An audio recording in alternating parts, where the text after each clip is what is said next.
Good evening, everybody. Damiano here. Surprise entry with George Sanakis tonight. We are commentating for Thermaltake ACC Sprint Series with OOR. We are at Silverstone, season 26. That's a lot of seasons. Round 7, and quali has just started probably about a minute and a half ago. And beautiful sunset we have here tonight, George. Good evening. Good evening. Who's this stranger? Oh my God. I don't know. They took me out of the vault and reconstructed me. Mate, it's good to have you back on board, buddy. Thank you. No worries, no worries. Help out where I can.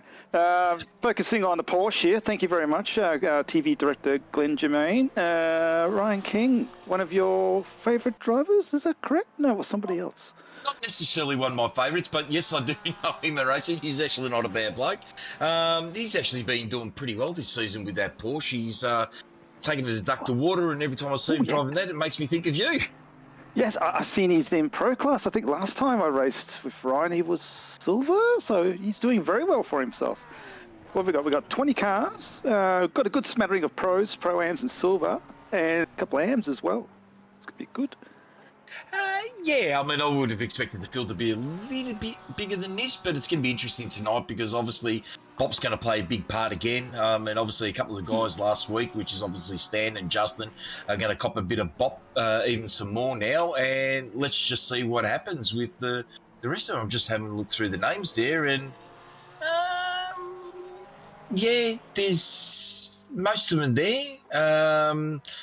Isn't it? Who are we missing out of there for tonight? I'm trying to work it out. I know, but we have excellent conditions for qualifying. It's 25 degrees ambient, track is 27, so tyres and engine are going to be humming along quite nicely. Wind is 2 kilometres an hour, so low impact there. And King should be pushing in and doing the first timed lap.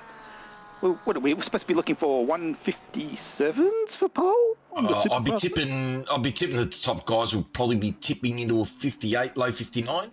58, 59. So, yeah, okay. It looks like you might have had an invalid lap there, so it didn't actually count. Let's see on the rest of them.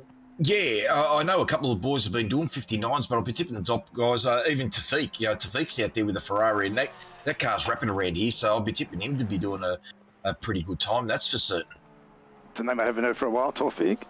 Good to see you on Still Racing here, mate. And Benny Wittner backing up from ELMS series last night. I think he had a P2, I believe. So he'd be looking for another top result tonight to cap out the week. I remember Everingham. I remember Jay Griffin. Jay Griffin, that's a new driver for me. Justin Griffin, Justin Griffin with Stan Boscovich. They're all mates there. They're running the Lamborghinis, and I can guarantee you, in the background when they're doing a bit of testing, here you go, Stockton with a 201.607. All right, red flag. Oh, Rad puts it on pole now. 1.5 seconds from Stocko. I expected Rad. Look, there we go. There's another one. There's Stan. You'll get Rad. These Lexus are pretty quick, guys, so you'll get Loopty up there as well. They'll be doing 59s. Give them a couple laps to get into it. Oh, yes. The best lap's probably lap 3. Lap 3. 4. No, he's already done it for me, a 59.6, and I'll be tipping he's going to go quicker than that again. Oh, okay. With that in mind, I'm picking a 58.8. A 58.8. Track temperature is 25. Tyres might be interesting. We'll see. I believe at low 59s, I think he's gettable 59.8. Yeah, I suppose it's possible. Here we go with Ryan. He's cutting a fair bit of corner. He's coming out of the last corner. That's because Casio up the top there. I keep on calling it Casino for some strange reason because I'm a nub. But anyway, let's see when he crossed the line. And holding breath. Ooh. Solid first lap. You can build from here. Absolutely can. Oh, a little bit of a drift in the back end there. Typical Porsche thing, doing the Porsche thing. I did too. Checking out. I think he's still valid, which is good. Just pointing out to Glenn that we don't have the delta on the screen, if that's a thing. There we go. Thank you very much. Oh, look at that. 0.7 up already. Hey. Yes. Excellent. Abraham Bank. Also an Lexi or Lexus? Lexus. We call them Lexis. And well, he's up by heaps, by 0.8. This will put him on top of the timing charts if he gets across the line. Keeping the 0.8. They'll get him down to a 59. Yeah, 59 4-ish, somewhere around there. Yeah, 59.4, I reckon. That's right. And Lupti's just going through 130R now, so it's going to be very quick pole gathering time. It's still going to be quite rapid. Oh, excellent exit on the Casio triangle there. Very interesting and easy to go wide in that last turn if you mess it up. Dropped a tiny bit of time and still gets a 59.5. And then goes Lifty into second spot with another Lexite, 9/1000ths of a second behind. That's how close it is. These Lexuses, even the Nissan around here, I expect Kyle to be doing reasonably well as well. Oh, here's Tafik, 0.3 off, so get a few more. But he hasn't been practicing much this season because he's obviously been doing a lot of work. So he's been in the car a couple of times. We'll just see how he goes and how he progresses. We're on board with Stan Boskovic.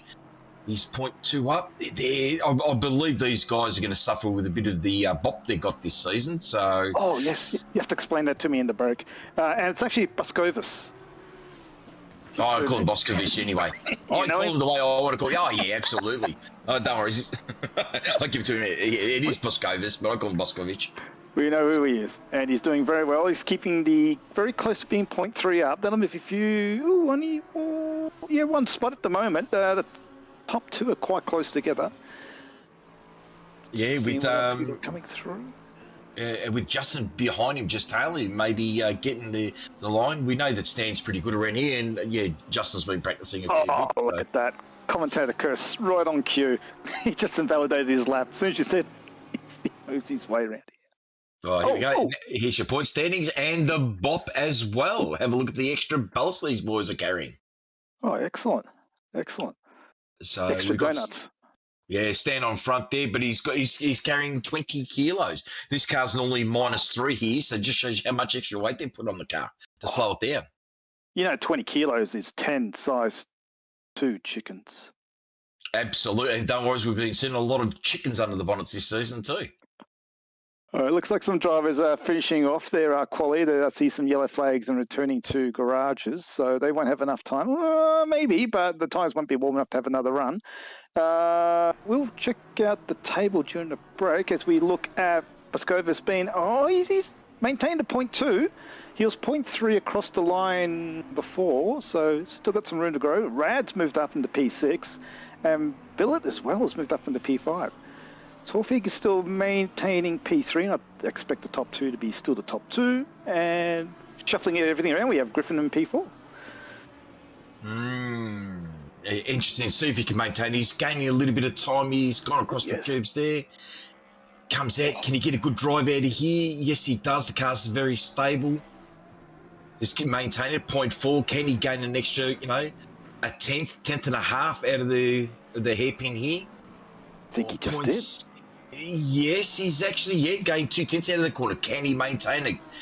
Going into Spoon. Spoon's a really tricky one. The back end wants to sort of drag you around, and the TC on this car is very weird. Oh yes, I've heard. It's he's gaining time as well. 0.7 now. This is looking like a pole lap. If he can maintain this, any slipstream up front, no too far away, won't get any aero wash. Dropped a little bit on the exit of Spoon. Heading down to 130R, very high commitment corner. Time can be gained. Let's drop down to 0.56. Oh, he went. Oh, a little twitch. Drift. He can still do it. He's got to smash those curbs. No, not deep enough. You really got to smash those curbs. Excellent drive out. Dropping a little bit. He will probably be P4. Oh, Rad's put an excellent time as well. Here he goes across the line there, half a second up, puts him into 4th spot, just behind Tafik, but only just behind him too, but he's still got one more lap to go, and here we go with Abraham. Look at this, a 59.525. He's just gone just a smidge quicker again. Oh, bank for pro. He's been doing very well this season. He's taken to that Lexus. Oh, the 0.2 at the ballast, or the 220 kilos, that's probably going to be worth 2/10. So that's technically a pole lap there, but ballast induced, which I think is an excellent idea. Yeah, it's not over the top from what I saw, and It just takes the leaders back a little bit and make it a little tiny bit more interesting. I like it. Yeah. This track is actually suited to, you know, a car like the Lexus and the Nissan because it's got the long straights, which allows. Oh, yeah, okay. He's just pulling over there. He's decided to pull off and give it clear. So again, we're on. That was somebody else. He's still rolling. He was just a tiny bit. He was 1/10 up just before into the braking zone. He's dropped that. He can find time at the exit of Spoon and the 130R. So there's probably about 1.5 tenths if he gets a perfect. 4 tenths, says Bruno. Thank you, Bruno. That's a lot of time. He's another one that's actually played it very, very well this season. Oh, he's done it again. He's done. Now, is he going to give a slipstream to Justin to try to get him up? He's going to give him a bit of a run. No, Justin's a bit too far behind. Let's park it on the apex, mate. Schumacher-esque. Yeah, I know what you're talking about. All right, Griffin needs to find, let's call it a 10th. Oh. Yeah. Banks through there, and nah. There you go. Who else we got? We got Billet and Torfig still to come. Are they still running? Yeah, Torfig's just at 130R. And this is going to be nice time. Good delta. Like, that is your time. Invalid lap. Unlucky, mate. Yeah, it looks like we're all done with that. Whoa, into the dirt. Yeah, like I said, I believe a couple of guys have played it smart, and we'll see what happens. I'm surprised there's a few guys down there. Ryan was generally been pretty quick around here, and being a second off is, pretty surprised about that.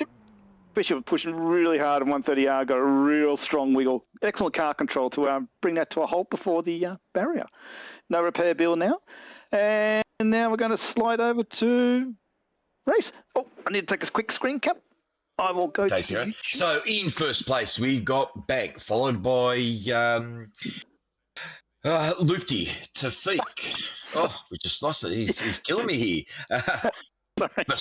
To make sure I do this right, because my Boscovis is in fourth, John Rad in fifth, Justin Griffin on sixth, Billet on seventh, Yao in eighth in the Porsche, Mr. Nicholson in ninth, and following the top 10 in Vintner. So tonight's race is going to be a 1 hour race, mandatory pit stop for fuel. But it's going to be interesting to see if anyone decides to take tyres. I've seen a couple of times this season when they've done an hour race, a few cars have taken tyres to get that overrun. They might lose the 5 seconds in the pits, but they've gained it tenfold in the race. So it's going to be interesting to see what happens tonight. Challenging one, isn't it? Because if you have good grip out of the Spoon, you're going to get a good run down to 130R and have good drive through 130R and good braking. So balancing act, a real strong balancing act. Oh, I would take tyres. If I was in the lead, I'd probably take tyres as well. But that's me. But we will find out. Yeah, absolutely. Look, I believe that the Lexus are going to be very, very good around here. I've driven the Lexus around here, and it is a pretty nice car to drive around here, same as the Nissan. But you've always got Tafik there in the background. He's going to be putting a lot of pressure on him. Like I said, he hasn't done much running this season, so every lap he does, he's just going to get quicker and quicker and quicker because we know he's a very rapid driver, put it that way. Oh, yes. And I think the challenging part on the opening lap was probably going to be the between turn 2 and 3, after turn 1, turn 1. Isn't turn 1 and turn 2 called turn 1, turn 2? Oh, look at that scenery at the sky. That reminds me of someone's car. Hey, wink, wink. Yeah. Reminds me of my car. And looking at all the excellent liveries. Oh, it's good to see the Lexus in a very nice livery. I remember in the old days of ACC, there was literally only 2 styles to choose from. It was pretty awful.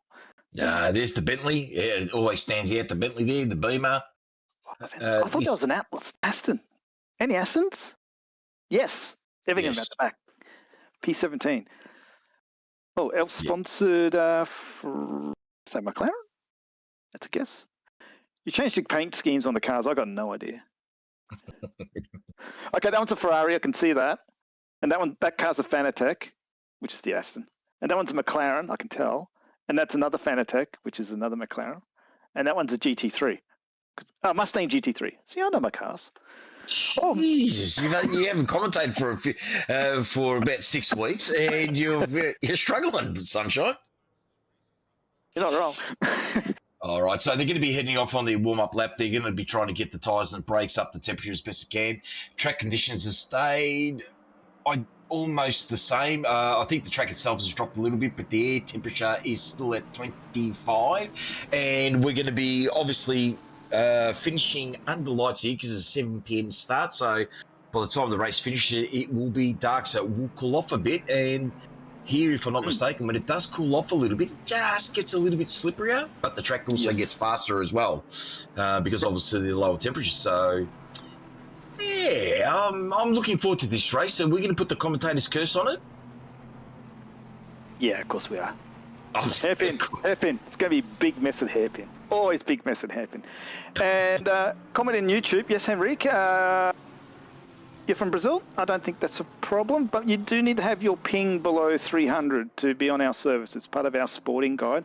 But absolutely on our website, OctaneOnlineRacing.com.au. You put your entry in, the boys have a look at it, and we'll get in touch with you.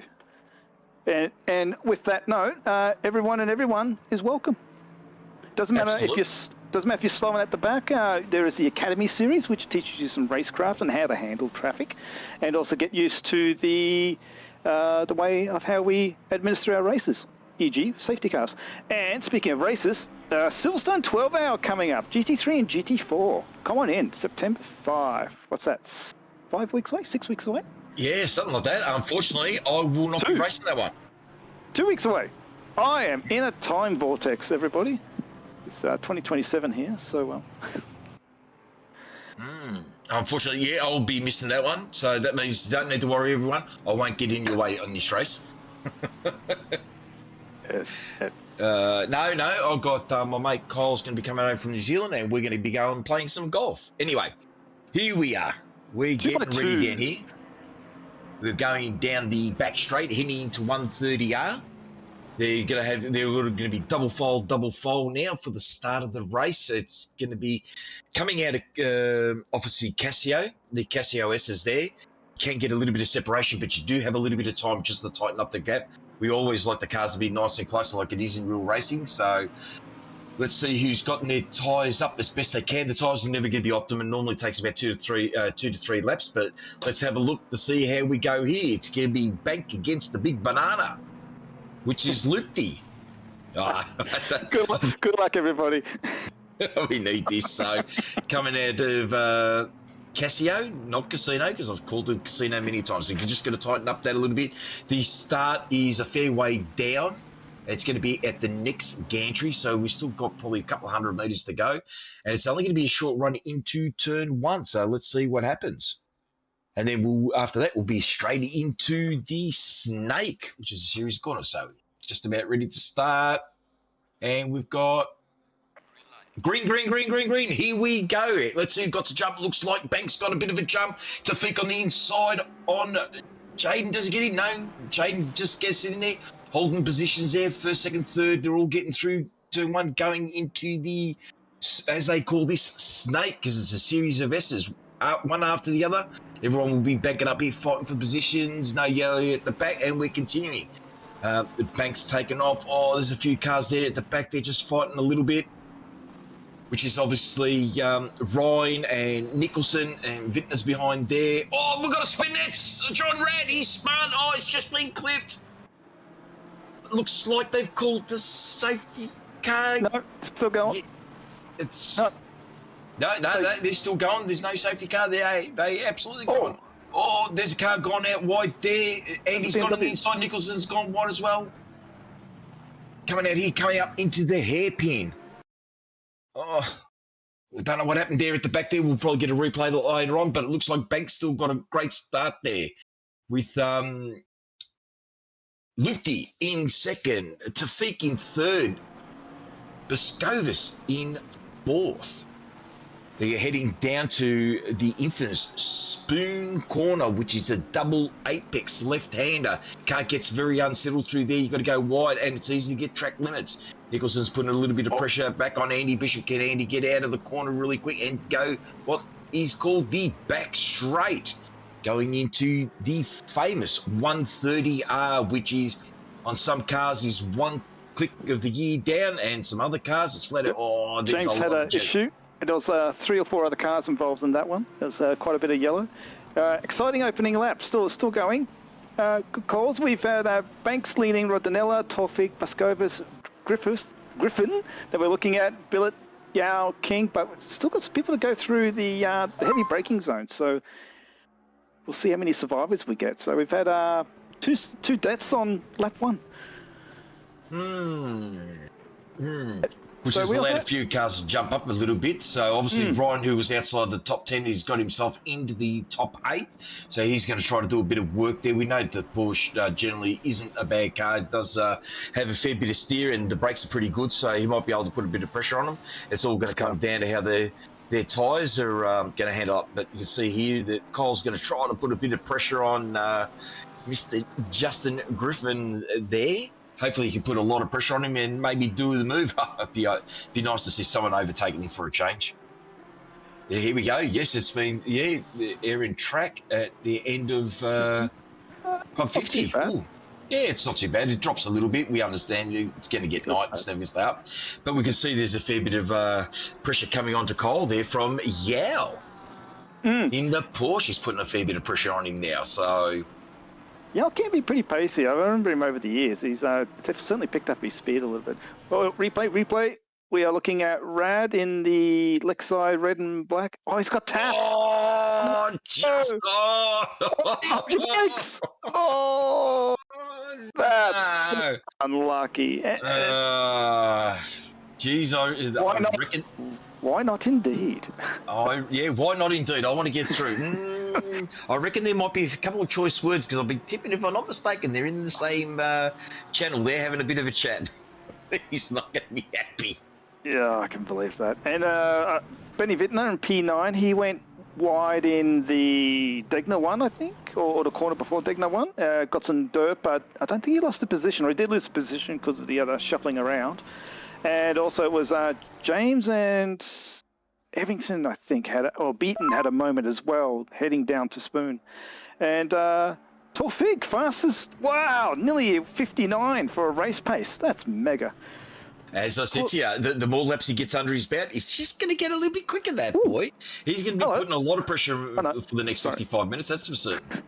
Yes, we do need to keep an eye on the gap between Baskovas and Griffin. It was 3.7 before, it's now 3.4. And also as well is, I think, as we can see here, is Loopty all over the back of Bank. I think, that was a quick pen, 15. Yeah, that's a standard one for an avoidable contact. Shuffle down the list early on. What was I going to say? Yep, there it comes on the timing tower. What was I talking about? Yes. Rodinella and Bank. I think the crazy thing here is as well, Bank could be going very deep with fuel, and these other two drivers could be light on fuel. So there's a lot of strategy involved with these sort of races. Your pit window probably opens at 15 minutes, and the last stop, that would be a good stop, would be with 15 minutes to go if you're taking tyres. And the other thing too, I remember with the tyres here, sorry, I cut you off. Go. When the tyres have a heat cycle and you go for a pits, they're kind of rubbish afterwards. So it's if you're going to pit mid or earlier, you're probably better off taking tyres. But in this case, with Rodinella over Bank pits early. No, absolutely. Choices. Ideally, what you need, Bank, if he is going long, he can't allow these guys to get in front, because if they're low fuel and they pull a bit of a gap to do that offset, because obviously you don't want to come in too early. Coming in too early means you put yourself into a lot of traffic in behind. You want to be able to put yourself into a nice clean track to be able to get half a dozen laps under your belt and get into your proper race pace to be able to overtake. So, but because these cars are pretty close, it's going to be interesting. I don't believe Luke... this is the James. And they're coming into... wheel on the dirt. Hold your brakes. Good. Hold your brakes, you're fine. All right, no penalty for that. If you didn't hold his brakes, probably a drive-through. So good job there, everyone. Hold your brakes if you're having a spin. Anything that happens afterwards is really unfortunate. back on with obviously Bank, Lupke, and Tafik. Stan is just hanging on, but I don't think he's doing it as easy as we think, or he's just probably trying to conserve a few tyres ahead and say, look, I'm here, boys. You guys make a mistake, I'm going to capitalise and get in front of you. You see, he's taking a lot of curb. That Lambo through that corner can take a lot of curb, and it might bounce, but it takes it really well. It's every other corner it's garbage. Because I should know, I've tried it. And the straights, it's okay? It's okay in the straights? No. Oh, he's with Vincent and Bishop behind. Here we go. They're going to make it clean, boys. Make it clean. Get out, get past him if you can. But that obviously, that there you go. Look at that. Just put that power down. Ooh. A second?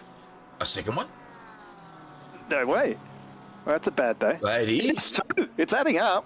Hang on. Should be 25. There it is. Yeah, there is 25. Whoa. That's not the Griffin that I know. Oh, here we go. I did ask him before the start of the race. I told him to give me some content, and he has. Thank you. He's delivered.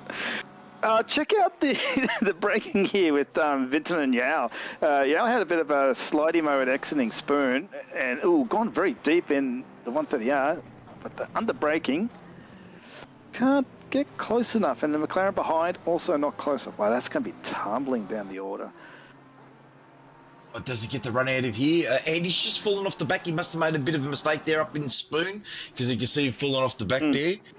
Can the Beamer get alongside and maybe go into turn one? He's thinking about it, he's looking at it, he's going for it, and he's gone.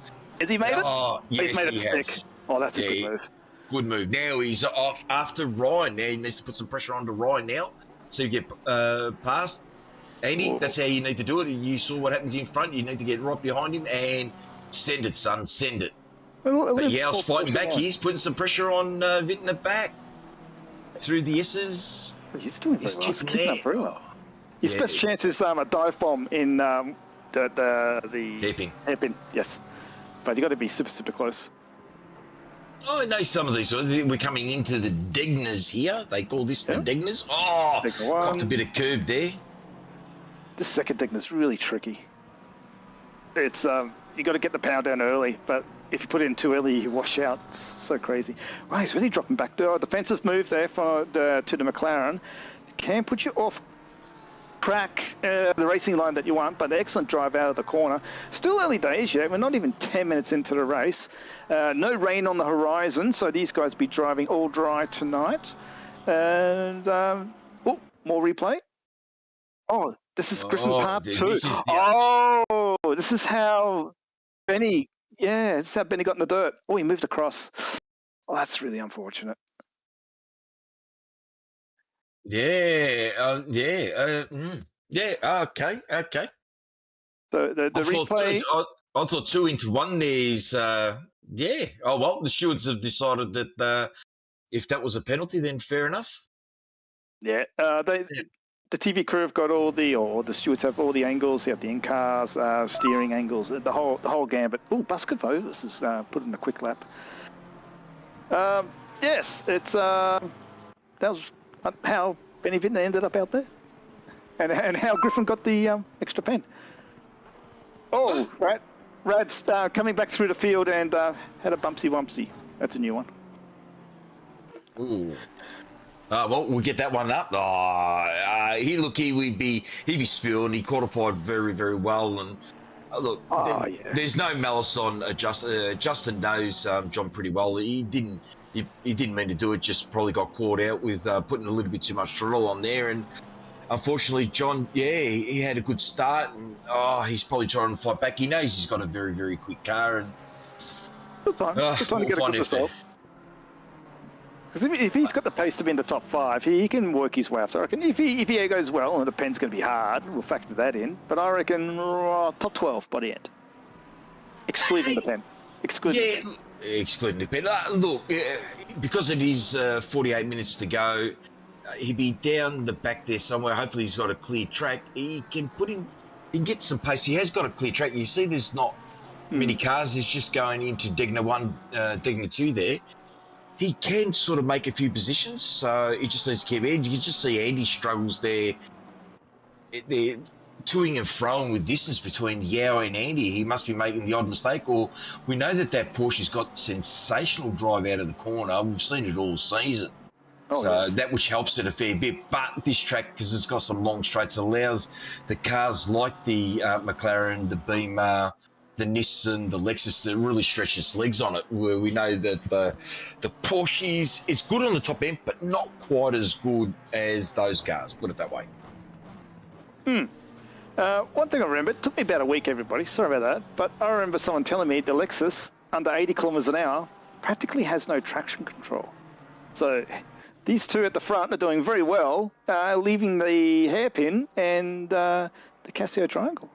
But the previous lap, Taufik was 0.2 behind Rodinella through the spoon, so not sure how that all worked its way to happen, but I can see there was a little bit of a misstep by Rodinella, went a little bit deep in the corner there, but yeah, we can see now the bank is the cork in this bottle for sure. Yeah, absolutely. We got 4 cars within 1 second. This is some really tight, high-class driving. As far as I can tell, there's been no contact at all from these 4. Well, I can tell you for a fact where you made up that statement about the TC, mate. That car at every track you go to is on TC1. It's just you don't need anything else. The thing's got. It's actually not that bad. It's really nice car to drive, surprisingly enough. And how's the tyre wear? Tyre wear's a different story altogether.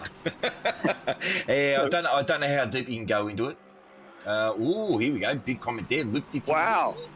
Nah. Where's your 50 cents, Ben? I want to see that 50 cents on the screen, man. Yeah. I'll take that bet. No. He said last week. There's not enough in the budget there, so I don't think he's going to have anything in the budget there. Oh, he's got to write on a piece of paper. He's got a circle of 50 cents, and there you go. Because I tried to raise it to $1, and they weren't happy with me. Oh, he's close enough. Oh, he's gone deep through the corner. I don't think there's enough room for a dive. Would a Ferrari dive? Ferrari's got some funny brakes on it. It can brake really, really well. Oh, he's cutting the corner really well here, Rodinella. That's what you got to do to get pace out of here. That last exit curb, yeah, you got to finish that a bit earlier because it can actually throw you across the other side of the circuit if you take too much of that exit curb after the Casio triangle. And you can see Banks' car just accelerating out of the corner. Maybe he's got a little bit less fuel on there, just enough. He's probably maybe 10 litres less or something like that, just to let him get the drive. So, which is going to make it hard for Lufty, but he's just going to stay close. He's just going to be all over his mirrors, get him to make, a half of a mistake to allow him to get into there. That's what he needs to do at the moment. You can see, Lufty's just finding the transition from left to right. It's just snapping on a little bit.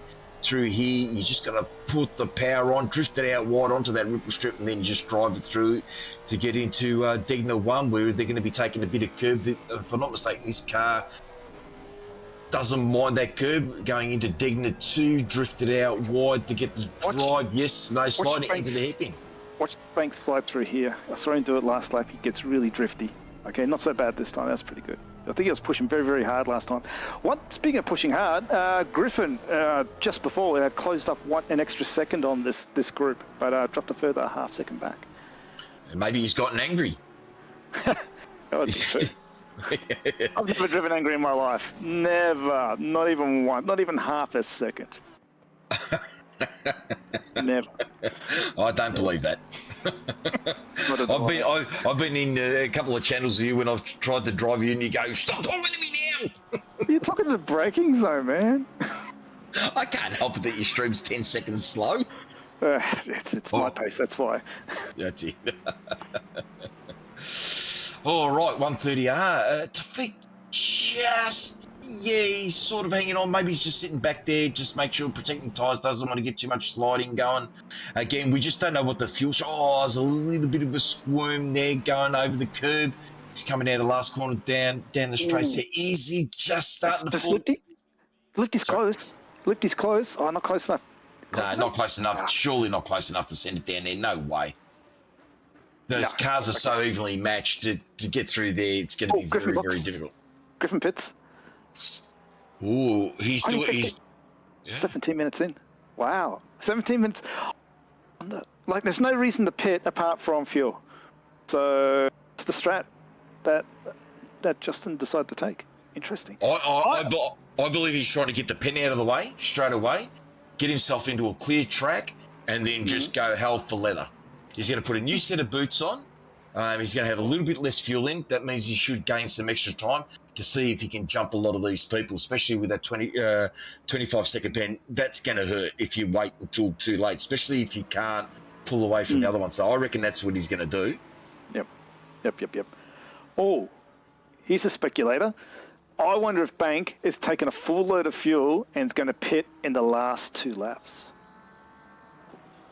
Ooh, possibly. Probably not. Well, Loopty did it at Laguna. He actually pitted on the last lap because you can take fuel, come out, and then cross the line, and you finished. Oh, really? Yeah, he did that at Laguna. Here, because the finish line is a fair way down, you could do the same thing again. Yeah. Who knows? Maybe someone out there might say that Loopty's going to try to do the same thing again. Well, based on qualifying pace, Bank's doing an excellent job. He's got the pole and leading the race. Oh, he looked at it. Oh, there's a bit of a cover. Is he going for it? Yes, he's side by side. Oh, this is going to open up the door for Tawfiq. No, not quite. Ascavonis. He's going to have a look at Tawfiq for sure. He's going to have a look. No, maybe, surely not. Send that. Oh, Ryan with caution to collision. Oh, no. Wow, that took a long time to come through. That must have been a tricky one to review. 5 seconds. That's just a tap. Yeah, it's like just paint. That's all that is. So, pressure now mounting. Had a bit of a look. We should backed up Tawfiq a little bit to Buscovis, and these 4 still keeping together. We'll have to keep an eye on Billet now, and also King, 6 and 10 seconds behind this pack as well. An interesting another battle is P11-12, that's they're half a second away, and P13-14, Stockton and Bernard, the AM class leader. But battle here is also extremely spicy. Like, one false move, you could be 4th from these 2 leaders. Yeah, look, they're so close, and obviously you got Stan and Tawfiq behind them. If these 2 guys get in any way, shape, or form, any contact there, they're gonna lose 2 spots just that easy. So hopefully they'll do it nice and clean. Well, look, we know that Lufty's pretty good. We know all those 4 guys they're up there have been driving pretty well this season. So I believe whatever move is going to be made, it's going to be made. It's going to be hard, but fair, I believe. Yeah, I've raced toe-to-toe with Bank. He's a good, fair driver, so he won't throw it into you, and he'll give you room if you need it. He likes to race. So very good there. Oh, Tawfiq close enough? No. Well, I do say though, the second part of the 130R, Rondinella seems to get a lot of pace on, but Tawfiq looks very strong under brakes at the Cassia Triangle. Oh, here we go. This might be it. Could be Tawfiq going. There's a little slip there from Rondinella going into turn 1. Tawfiq's in the slipstream, going to stay really super close, get an extra couple kph, going to have a look. Yep, indicating that he's going to go, and that's a no. As soon as he pulled out of the slipstream, you saw he lost half a car length straight away. He's put the great big sail out. Look, I know. He's like he's put the boot up. Yeah, it's unfortunately the Lexus has got a fair bit of mumbo down the straight, so that Ferrari's always going to. Oh, here we go. Replay. Oh, it's just King 5 seconds on Yao. Oh, poor Yao. What happened? Porsche on Porsche action. No, he's having a look. That's very deep. Nah. Oh. Ooh. Okay. Okay. He didn't have overlap on the turn in. I think that one was all about. Yeah, different camera angles, so we'll leave that. But to Stewarts have adjudicated. Nothing to argue, reason. Look at these there's no argument there. What would you argue? I mean, discussion argument. So you don't have to yell to have an argument, right? Yeah, correct. Like you and I, we don't yell at each other, but we're always arguing between each other. Yes. Oh, oh, oh, oh, I know what this is for. Grid hatchings. He wasn't in the grid hatchings very well on the start. Oh, man. No. Rookie error. No. Rookie error. Wow. Oh, that's got to hurt. Oh, speeding. Up to 85. No, he's speeding. Maybe speeding. Oh, well, if anyone's out there that can sort of update us, it'd be nice.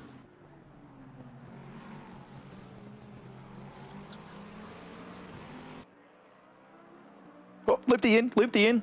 He's decided that he's going to go for it. He thinks, I can't get through nice and early. He's going to be doing basically a Justin. Justin come in nice and early. Now Justin should have a bit of a clear track there to go as quick as he can. Is he going to find a gap? I believe he's going to be doing the same thing. Oh, that 5 seconds is going to hurt Mank he's going as to be well. Yeah, that's it's all done. Like he'll come out, but in front of Bill quite comfortably. But but if you take tyres, he may not. Well, I was told that it wasn't speeding at the start. Glenn has had a look and he says he couldn't see him speeding, so potentially.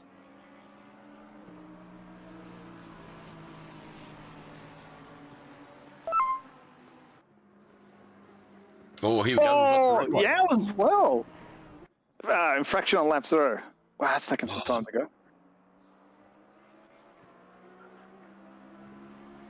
We're going to get a replay of Bank's start just to see when that comes up. We're going to get that just to have a look. Here we go. So he's 85. Oh, it's very high over. Oh, yeah, it's back up. Oh, yeah. That's... Yep. I believe it's speeding, because you can see that he actually gained a bit of distance on Loopty, allowed to jump out that extra going up to the 85. That would have been right at the start of the starting procedures, and that's what it was. Well, we're here, Clint. Oh, sorry, I was going to say, while we're here, can we look at Yao? But don't worry about it. We are here now. We're looking at Bank defending Tofik and Buskovas. Where did Rodinella come out? Is he 17th? And Mr. Triple Eight there is... He's in the deckness now. He's got one car to pass, which is Baines in the Ford. Yep. Well, that'll be challenging. We'll see a Ford. Oh, here we go. Buskovas pit. I wonder if these guys are pitting for fuel because they need to, or they're trying to get a jump. I think they're trying to get a jump. I think they've seen what Justin's. Very wide there from Bank. He's pushing hard now. He knows he needs to try to make up that 5 seconds. That mistake at the start. He's just going to try to do it. Come on, son. It's only 5 seconds. You're still in it. You still can finish in the top 3. You could actually still make first place because remember, Jaden catches up to some back markers. He can be held up. Where at the moment, Tafik's putting a lot of pressure on him now. The young fella. He's on the inside. Going into the Texas. This is going to be ugly. It's dirt. It's a lot of dirt. Yeah, it's a lot of dirt. You can't go too wide through there. I've tried, and trust me, I've come out second best every time. Great job keeping it back on the circuit. That was awesome. Do it again. And we know that Fuchs wants to get past him now. He's going to say, mate, I need to get past him because we know that Lufty's going to be in the box seat here. So. And there you go. And there's the Ford just pulled in. Here we go. Now we're looking at... Yeah. Yes. I think I saw that. It was the gap between this car and the car in front. Too much. He's speeding there. He's come back. He's holding it. Yeah, a bit too much of a gap. That's what it is. Huge gap. And he's... Well, car behind's fast. They started it? No, that was... Interesting. So Benny Wittner was closing close up to a car. Oh, this is going to be interesting. But yes, speeding, yes, because when you're in unlike some other championships where it's like one car, another car. Oh, Fangs is pitted, which is released Rodinella. Looking at Tofik pitting now. Yeah, this is all. I believe this is all because. Justin's done it because of the penalty, but now that Lufty's done it, Tafik says, I need to get in and out before I get caught up, because if he slows down and Jaden gets some good laps under his belt, this is going to be close. It's going to be close between Jada and Tafiq. Who's going to come out on top? Don't think so. Yeah, because the battling that Taufik did with Bank, it's 2 seconds at least, I reckon. So I reckon he's going to be 3 seconds out of the pit. I reckon he'll be behind Buscovas after the pits. Because Taufik had a clear lap. Buscovas had a clear lap. Oh, sorry, not Taufik. Rodinella had a clear lap. He didn't need to pass anyone. And into Casio now. This is going to be close. Yeah, I think so too, Breno. He's going to be probably about, I reckon, 4 seconds. Oh, here he goes. Here he goes. I think he's coming out now. 711. 100%. I knew it, didn't I? I told ya. No. Oh, here we 100%. go. Tires. Yeah, this is going to be interesting. Did that say tires? I'd be tipping no with a big gap like that. Oh, we need the delta. Rad's pitting from P14. It's 25 seconds. Oh. So Taufik didn't take tyres. We were told 25 second stop for Taufik. So look after those black rubbery things. Well, they're not really rubber anymore, but those black round things. Oh, chocolate donuts, right? But we know that Ferrari's generally pretty good on tyres as well. Yes, we know it's got the stop. But we know he's very good as well. So he'd be able to drive it as long as that little bit of a weird thing that you got in there when you come in, the pits come out, they never come back on again. But yeah, I believe he's still quick enough. I think now it's just a matter. Oh, here we go. Banky's in, serving his 5 seconds. So they're all doing exactly the same. Yeah, so he's sped in the pits. Poor Rad. He's having a bad one. He's got to stop go 30. No, Rad.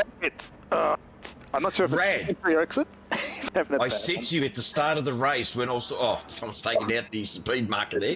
I said to Rad at the start, do me a favour, you just got to do one thing. He's got to beat Bishop, and he can't do that. Jesus.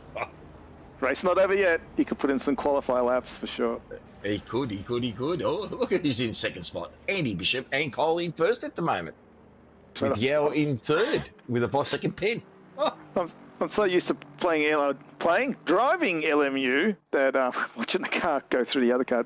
In LMU, there's all the cars are physical. There's so no if I'm not mistaken, I believe Tafiq will jump out in front because of the 5 second penalty to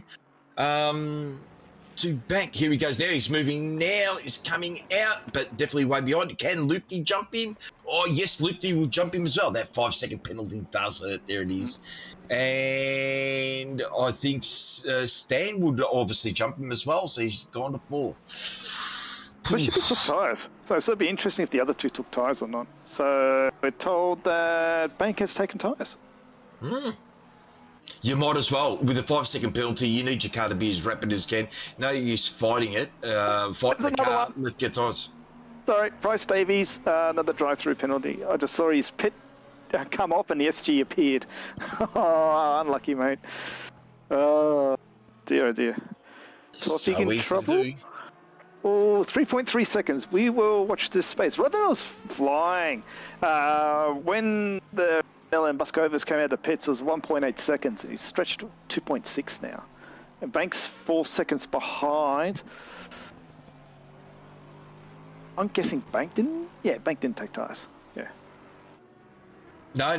He came up the Bank, we believe, taking tyres. Did take tyres. Yeah, you'd be taking tyres. With a 5 second penalty, you need to have the best car underneath you to try to fight. So, mate, not like I'm out of yourselves in. Yeah, buckle yourselves in. This next 29 minutes is going to be very, very interesting. I think so. It's got a race on our hands. We always do, but now it's all much more interesting. Ooh. I'm really curious to see how Buscovas took tyres. Does anyone know if Lupti took tyres? Yeah. Yeah, Lupti took tyres. I think they all took tyres. Tafiq. So, okay. Can we see the Thermaltake overtake of the week coming up in this race? Let's wait and see what happens. Oh, yes. Super fast car through 130R, side by side. There you go. Beautiful move. That'd be fantastic. A couple more There's a name that our Chief TV Director has recognised. Hello there, Raggy. So we've still got a couple of drivers who haven't pitted yet. We have Billet, who doesn't have a pen. Yao, who does have 5 seconds, 20 seconds further behind. Then Simpson and Nicholson have not pitted yet. We can tell who's pitted by the number 1. That means how many pit stops you are required to take. Oh no. Andy, what have you done? Was that from a pit or cut? Yeah, it was in the pit. I think it might be a drive-through for speeding or doing something. It's it's a drive-through. I think that's 5k over, or under 5k, like 4 kilometers over. You know what he might have been caught out with? Because remember, one of the cars we saw coming in took out the board of where the thing is, and that night you might not have seen the line. Practice your pit stops. You may not gain time, but you can certainly lose, I don't know, a stop go 30, a stop go 30, a drive through, which is what, 30 seconds plus. Well, he can put this one in the book because he's got a book, as you probably heard in the previous streams, he's got a book about me. So, yeah, you can put that one in the book as well, Bishop. You're a dud. Wow. All right. Can I go now? All of a sudden, because he's me. I don't want to be associated with this at all. As we see Nicholson catching on Simpson, and Simpson has pitted, so I'm not sure whether they're going to come out for the Pro-Am lead. At the moment, the lead driver in Pro-Am is Stocko, one of our over 50 drivers. And speaking of which, excellent segue, we also have another series in Octane Online Racing, which is ACC as well, which is what we're watching now, is the over 50s. So if you're over 50 years of age, you are welcome to join. And it's racing happening on Monday evenings. Slightly shorter, same format, but just slightly shorter races for the older gentleman and the older lady who wishes to drive. Yes, it's 45 minutes there. A bit too long for me as well because I'm a lot higher than 50, so I do tend to sleep halfway through the race. So that's all I would know. That was Nicholson going very, very deep in the Bentley, collecting some dirt for the garden. And after this race, please stick around. We also have iRacing from OSCHERSLEBEN with our very specialist commentators, Tim Gove and Sean Muller, and iRacing GT3. Stick around for that one. Bishop's coming in to serve his drive-through. Might as well get it over and done with now, and then try to fight it and see what happens. Yeah, the other driver took the stop-go pretty quickly as well. Rad has not.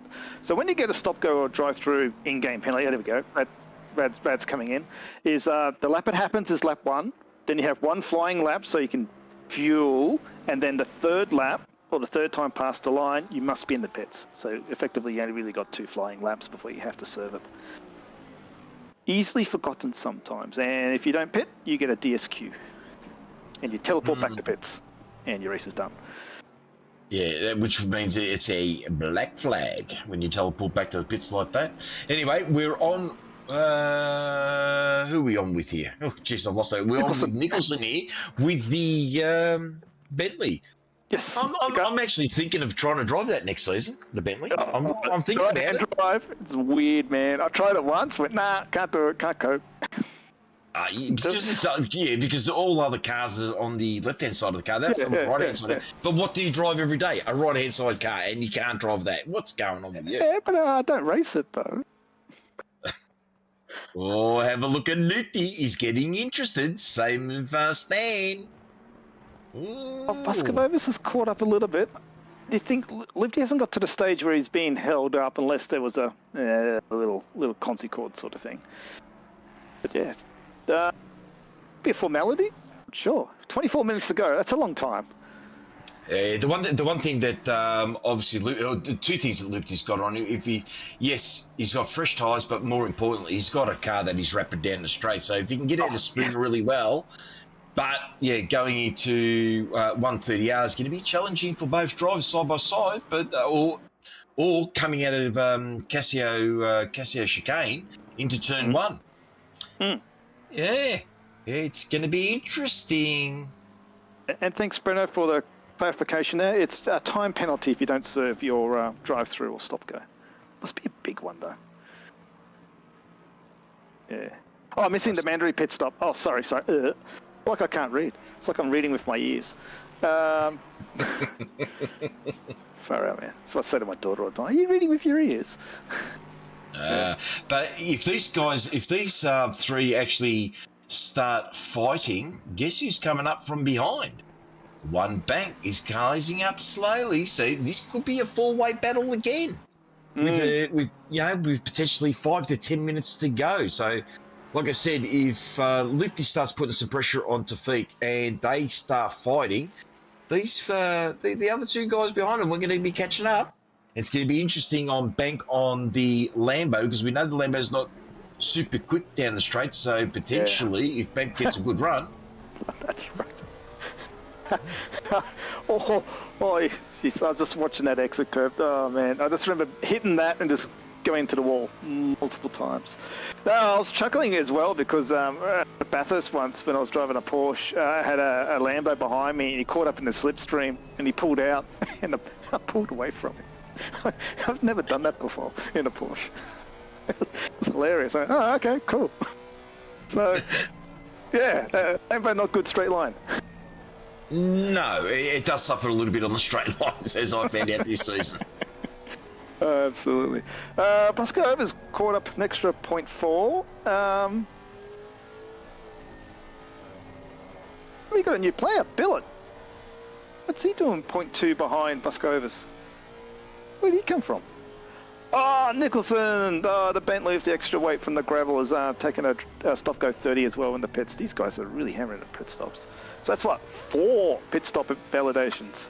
Yeah, crazy. I believe because that board's been taken out. I've been caught with that where you go, oh, where's the line? Especially at night if you can't see that line. Oh, look at Stan closing up. He's going, boys. So hello, doctor. I'm here. I'm here.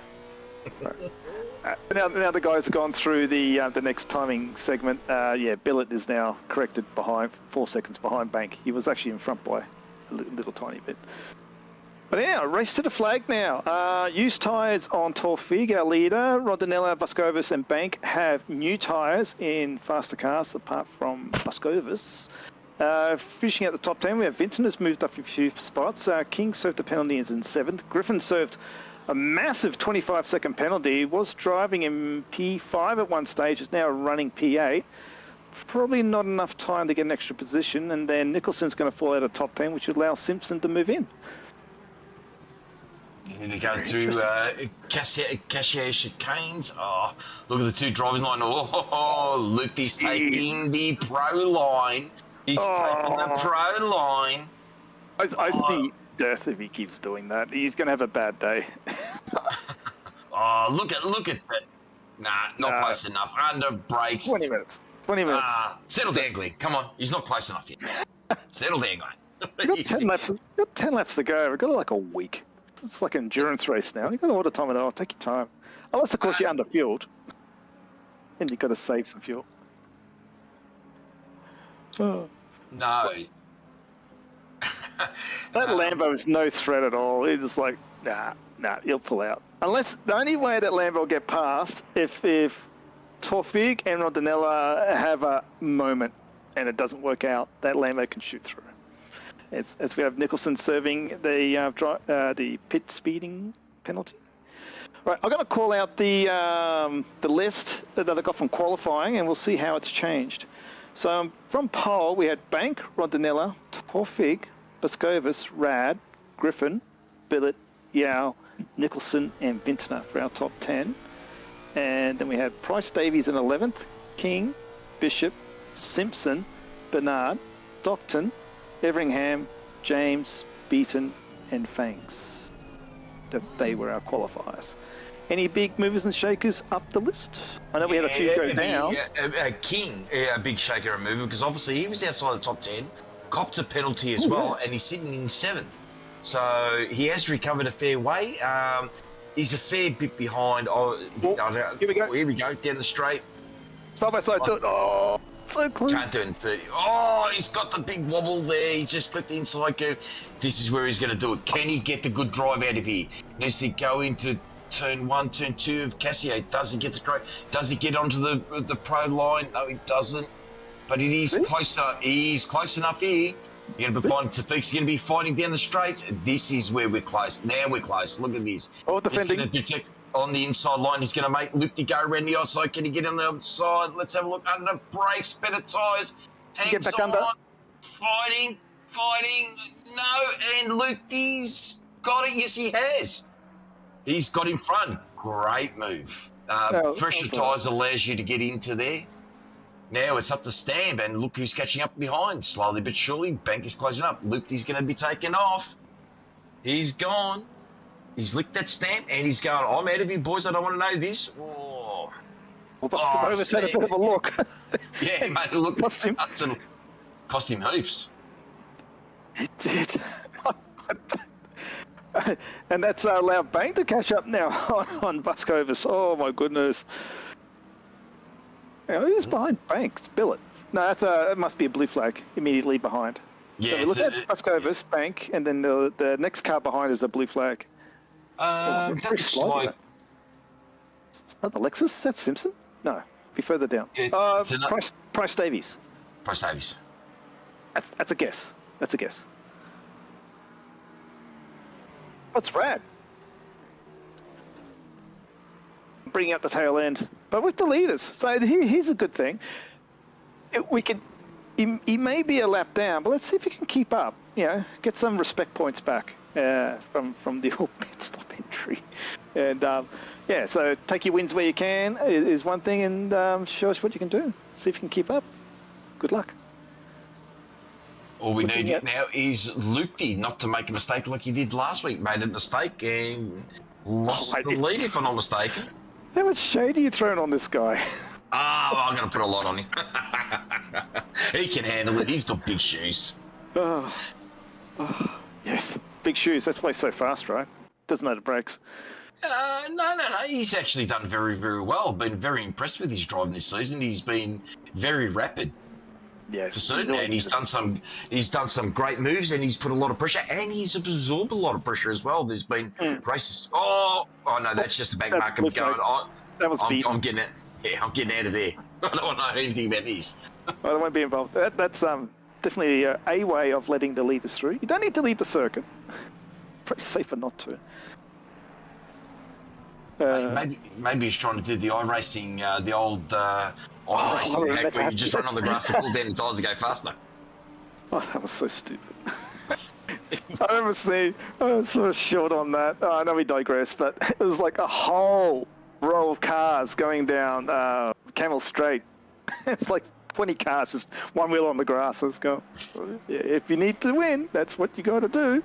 That's what you're going to do. So, all right, we're back onto this. We're back on the stand. He's obviously closing up a bit, but look, Bank is definitely closed up. So by the time Stan catches up to Thief there, that means that Bank is going to be close as well. So, this is going to be interesting because we know that Lex is going to be slow. So, if Bank gets a good drive coming out of the Casio chicane, he's got a very, very good chance of jumping back into third spot. A pretty good recovery for the young bloke with a 5-second penalty. So let's see what happens. Yeah, this podium's certainly a long way from being sorted. 15 minutes to go. Let's call that 8 laps. To be plus 1 lap, maybe. 60, yeah, something like that. Yep. Yeah, we'll see. 2 minutes. 2 minutes a lap. Yep, sounds about right. Yep, temperature has dropped as predicted, 23 in ambient, 23 track. Still very nice conditions, almost like perfect racing conditions. The wind's picked up, a slight headwind into the straight. It's a little arrow in front of a symbol on the car there where it says wind, for people who don't know. It took me a long time to figure that out when someone told me 3 or 4 times. I went, oh. As you drive around the circuit, the arrow would change. So if we look at the mini map of the circuit, so the wind's coming from like a 1 o'clock position down to 7 o'clock position. So it'll be a tailwind through the S's here. Snake. S's. It's S's. There you go. I'll throw another one in there. The air temperature we're getting at the moment is bringing into the window for the stoichiometric correct temperature for a car to produce the maximum amount of horsepower. There you go. Oh. He's making stuff up. No, it's not. There's a specific air temperature where you get the best air density to fuel ratio and it's called cytometric. Mm-hmm. Mm-hmm. You got Glenn in the background saying it's the dinosaur. Seems legit. Oh God. We got to get you on comms, Glenn. It's the old people. It's the old people talking with obviously mechanical background. I know about that. We've been brought up in the 80s, so that just shows you how old I am. That's 1880s. Straight into it. All right, so Stanley's actually starting to slowly but surely catch up, and yeah, we got Bank closing up as well. So I reckon give it about another 5 more minutes, and these three are going to be banking up just nicely, I reckon. Banking up for Bank. That's awesome. You should use that. And I reckon Bank is going to be hungry for that P3, or if not P2, he wants that P2 spot. So he's got the car to do it. Just needs to get out of here really well, get the good drive, and just go.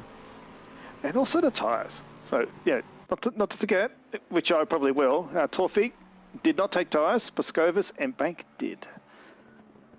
So Torfik's actually doing pretty good to stay in front of Pascovis here in the Lamborghini. How do you think this is going to play out? Do you think Bank is going to get past Pascovis first, or Pascovis will get past Torfik first? I'm going to say, because the Lambo's a bit slow on the straights, I'm going to say that potentially Bank maybe first, and then we'll see what happens there. But look who's catching up in the background as well. Mr. Kyle Billet's catching up. So, you know, if these guys need to fight it a little bit, it just means that as long as John doesn't sort of balk him a bit, potentially this could be a four-way for second and third slowly. So, yeah, I just don't know if that Lambo's just, especially with the extra weight that he's got on that car, just don't know. I don't know if the car's going to be rapid enough in a straight, but we'll see what happens. Well, definitely the acceleration.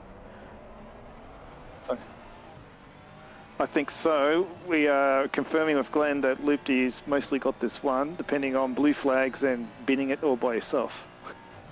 I'm putting 50 cents on it. I'm going to be broke. Oh, Glenn, don't give him the commentator's curse. Sorry, you can't hear him in the background. He's No. Well, I've got faith. I believe that the car's good around here. He's got a bit of a gap. He can drive to his own pace there, not to make any mistakes. He knows he's got the pace. I reckon I believe he should have checked out a lot more. I believe he's just taking it easy to make sure he doesn't make a mistake. That's what I'm putting it down to. There you go. Well, to paraphrase Glenn, it's going to be funny. I think it's going to be funny. Glenn says Ron Danella has never won a race and never will.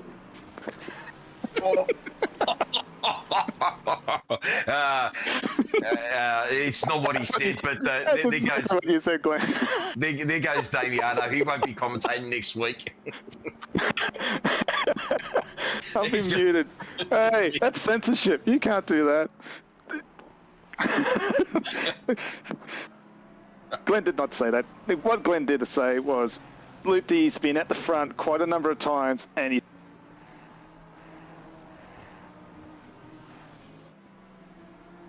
Guy. Am I muted? I don't think I'm muted. I can't tell. I can't tell on my screen if I'm muted or not. I can't tell if you're muted either. But it sounds good. In solidarity, George, let's just not talk for the rest of the race. Oh. Jesus. Who invited you in tonight? I think you did, actually. I did. So, well, hey, so we're back on. It has hotted up while we've been joshing around. Torfik, Pascovis and Bank, all within 0.7. Rad's also let Cole through, and Cole's 2.5 seconds behind with 9 minutes to go. As I said, he's closed up 0.8. He's closed up 0.8 in the last lap, Bill. Yeah, so this is going to get, like I said, it's going to be interesting. If these three start to fight, I like what I'm seeing here. I really like what I'm seeing. This is becoming a very interesting race as the sun has set, and now we're into the full-blown under lights now. How good does this track and those lights on those cars look under lights here at Suzuka? Oh, It's great. bloody fantastic, bloody fantastic. Got a blue flag car in front, that's Fangs. He's got the inevitable task of letting through 5 or 6 cars immediately. Ooh, have a look at back behind. He's getting close. Thank you, Mr. Graham Hill. Yes, let me speak. Let him speak. Jesus. Oh, he's flashing the lights. Get out of my way. Oh, no. That was so close. That was great. That was Fang. Oh, what do you do? Oh, he's... Yep. And this is what we're talking about. Start in academy if you're not familiar or used to driving against faster drivers and letting them through. The OR rules for blue flags follows Formula 1, which is 3 corners and let the car through. But in this case, it'd be wise just to pick one side, stay there. Oh, there's a yellow flag. Oh, I talk about that. That's your friend Bishop. He's I think he went super wide and found a lot of dirt. Anyway. No. I think he's DC'd. He's not on the screen anymore. Oh, no, he's there. He's there. Isn't it? No, he's there. Yeah, he's probably gone a little bit too wide and got himself in a bit of trouble. We'll see what happens. We'll see if Glenn can find that.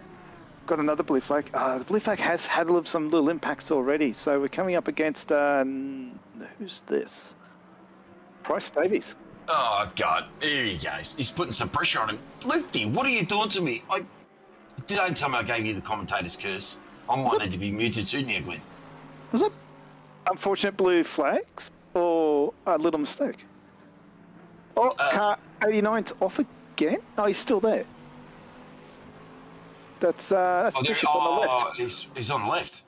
It's a very bad car. I wonder if he's DC'd and it's just sitting there until he teleported. I saw him go to pits and leave. That's really unfortunate. Our first retirement tonight, actually, and that was not from possibly, I don't know if it's driver or not, with 6 minutes to go. We will see. Now it's all close. So we got Rodinella, Toffig, Vaskovas, and Bank all together again, like brothers. Oh, yeah, there we go. Flags. Yep. Unfortunately, it's tough to let that many cars through. You need a bit of experience to do. Oh, let's have a look. Ooh, that's Banks having a look on Vaskovas. He's thinking. He goes, I'm here. I've got the pace. And this is for a podium as well. Oh, yeah, absolutely. And we know the young fella, if he gets half a sniff, he'll take the full sniff and go for it. Now, will this help Cole close up as well? Oh, see, Bishop's returned. Hopefully he gets to complete a lap so he can finish the race on circuit rather than in the pits. We will wait because it's like a 2-lap wait, I think, if you come back from a disconnect. Yes, it is. Ooh, okay, so we're going into Degner 1, coming out of Degner 2. Does he get the run? And Tafik's actually putting a lot of pressure on Lukey now. Yeah. So obviously that's... Yeah, the back mark is hurting. Is his tyres going off? I don't know. I'm surprised about this. I would have expected him, even in this half lap, he would have started pulling away again. Quickly ask Glenn, I know it's only 5 minutes to go, but could we get a replay of what happened to Lupti?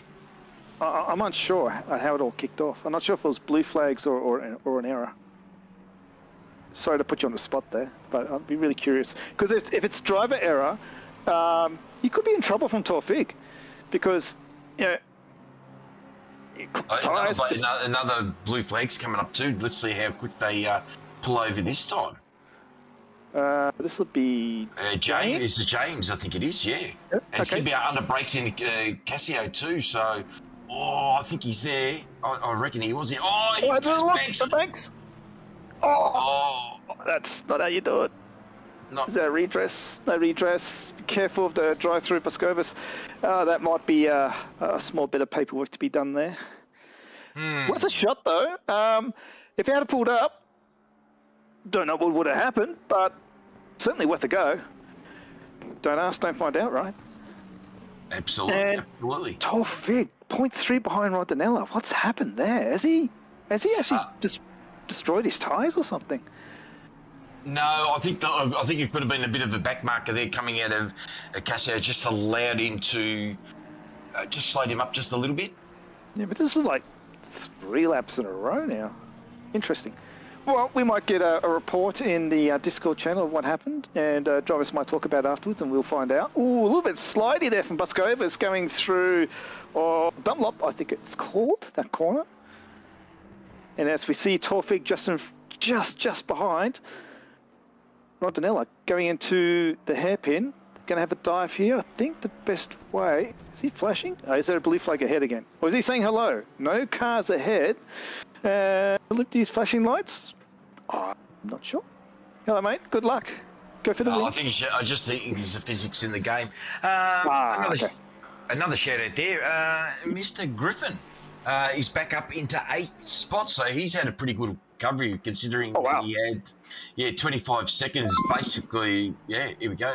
Back 5 second penalty for causing collision. Yeah, we knew that was happening. Yep. So that might have opened up the door for Mr. Kyle Bill to jump into 4th spot if he doesn't fall too far behind him, because he's 1.5 behind him with 2 minutes to go. That's 2 laps to go. So it'd be this lap, or 3 laps. At a guess? 2 more. 2 more. 2 more? This one and 1 more after this one. They're on the second to last lap at 2 minutes 30. It takes 2 minutes to do a lap. Yeah, that leaves you 30 seconds. Yes, so how do you get your 3 laps? Well, this lap finished, so that's the first lap. Then we got this lap. Now we have 2 laps to go. I think you've been doing too much. I think you've been doing too much racing, buddy. Le Mans Ultimate, I should say. There's 2 laps to go. It's 2-minute lap. Here we are. We're arguing over lap time. Can Glenn him again, please? Can someone back me up in chat? 2 laps to go at 2 minutes to go. At 2 minutes and 10 seconds to go. You said 3 coming into. Yeah, but before they cross the line, so this lap being 1, and then 2 more. I love having you back on board, buddy. Facts, mate. Stick with the facts. Okay, so let's get serious now with we'll say 1.5 laps to go. Yes. We're back on board there with Lupti and Taufik. Taufik's trying to put a lot of pressure on him. Yeah, look, he's staying with him, so maybe he has burnt his tyres a little bit. Maybe he just pushed a little bit too hard to get past him right at the start, or maybe Taufik's just starting to get to grips with the tyres, because we know he's very talented, so maybe he's gotten to grips with the tyres and the Ferrari, and he's going, mate, I can push a little bit harder now. So I don't believe he's going to get it. Here we go. There we go. Oh, big slide. It's gone wide. Wow. Okay, he's lost a second. So what we've got to say there, the car just sits sideways on him, which allowed him to lose about a second, which allowed Taufik to catch up. Yeah, do you see there in the timing marker there? So that one little mistake, how it can cost you. So they're coming out of Cassio again, but again, he's taking the pro line there. No, that's the pro line. That car can handle it. You put a wheel on the dirt there, it just drags you into the wall. Okay. Nah, not in the Lexus. They're both flashing their lights. You're doing well. You're getting a lot of airtime. It's great. It's a good race. I didn't think it would come back. I might get my 50 cents back. But that would be sad, because Rodnella won't win. Nah, we'll donate that anyway. You'll donate to a worthy charity. Yeah, save the Damiano fund. Okay, so going through the snake here, we've got Taufik putting a lot of pressure. He's obviously the back of Lupti's car's getting illuminated by the headlights of that. He's gone wide again. This is just going to open up a little bit door. Taufik, he's getting interested, I reckon. He's getting interested. They're both smashed over the curbs. The exit like Taufik's going to have a dive? No. He didn't get a good drive. His best bet is he's got to be perfect through here, perfect through Spoon, and then he can have a look at the braking into Cassio Triangle. Problem is, I don't know if he's got the straight line speed to match with that Lexus. That's the problem. He's got to be. So Billet and Bank, that's a foregone conclusion because Bank's got 5 seconds, so he just needs to not overcook it. But then we've got Buscovis, 2 seconds further behind. Bank's 2 seconds behind there. Now we're on board with Torfig, still on board. Have a lot of wheel work to get through Exeter Spoon. Loopy did have very good pace on the second part of the 130R, so he could be safe in the last part of the lap. Doesn't go deep. I don't think that's a cut. I don't think it's going to happen. It's looking pretty... Oh, he's very... Oh, don't touch. So close. Very strong under brakes. And keeps a safe line. A lot of flashing of lights. And Rodinella grabs a win at Silverstone, round 7. And Torfig finishing P2 and Buscovis P3. And just behind, we have the battling Bank and Billet crossing the line for 4 and 5. And about, what was it, 14 seconds behind, we had Ben Vintner. Whew, exciting. Yeah, race. so it's basically just a swap of position between Bank and Kyle there because obviously the penalty. Ooh, that was a very enjoyable race. It ebbed and flowed. We had the interesting at the start. There was a little bit of low right in the middle there, and then it just tightened up for the last 15, 20 minutes. So it was very good. And here comes Mr. Griffin, and then we got Yao in 9th. It's a pretty good recovery because I think Yao had that penalty as well, so he's had a pretty good recovery. He dropped one spot from his quali. Yep. Simpson's coming through now. With the rest of them all coming across the line now. Pro-Am class winner, Stockton, quite some way back. So that's a very demanding, definitive lead from Simpson and Stockton over Stockton. And further 5 seconds behind Stockton is our lead AM driver, Everingham. So Stocko coming through, one of our over 50 drivers. Good race. I don't think he had any trouble. Oh, maybe on the first lap he got caught in someone else's incident. Oh, hello. Looks like Evington has run out of fuel. No. Uh-oh. Is the lead going to change? I don't think so. They're just both going slow. Are they both? This is strange. They're doing. There we go. There we go. There we go. the tick boys going. 1, 2, 3. I had to be told what was going on there. Formation finished by the guys. Whoa. All right. Well, that got a lot more dramatic than what I expected. Oh, here we go with the timetable. Okay, so we are going to the race. So obviously Looped in first, Tafik in second, and rounding off the top 3 is Buscovis, Stan in silver. We have got Mr. Billet, Bank, and Yao, top 3. Pro-Am. We've got Simpson, Stockton, and Price Davies. And in Am, we've got Everingham, Bernard, and... Thanks.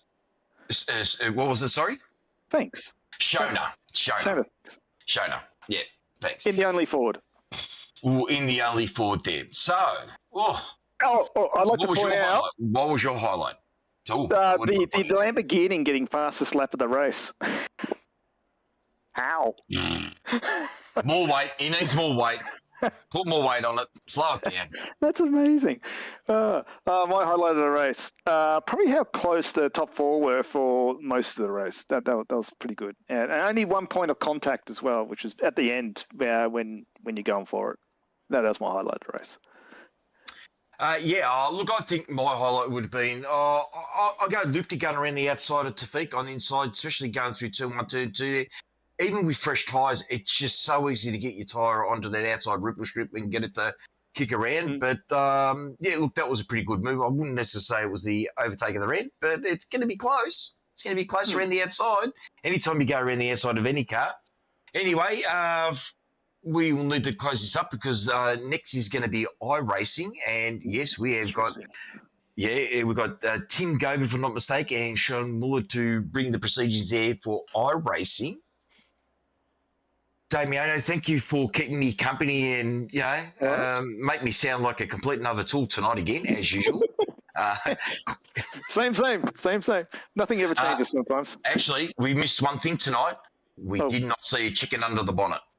I did call out 20 chickens for the weight. You did call that out. Anyway, from myself, George, and Damiano, thanks for staying and listening to our gibberish all night. Thanks, Glenn, for putting up with our banter. And we'll see you. I'll catch you on tomorrow night for Split Red. For me, from tonight, thank you and good night. Good night, everybody. We're going to be showing the overtakes of the week straight after this. Oh, okay.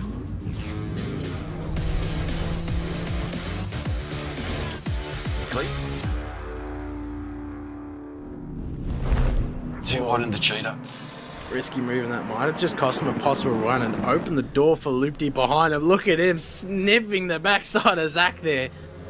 And let's hopefully he can stretch those legs. Close enough. That leg's enough. He is close enough. He is close enough. Gets a bit of the slipstream. Going through the kink there. Can he send it on a brace? Send it. Have a look on the outside. Oh, he might be able to make it stick. He's gone pretty deep on the outside here, but he's got the advantage. He has. He's made it stick. Can he make it stick? He has. Got the position of Zach Warren and Aiden kind of trying to do the same.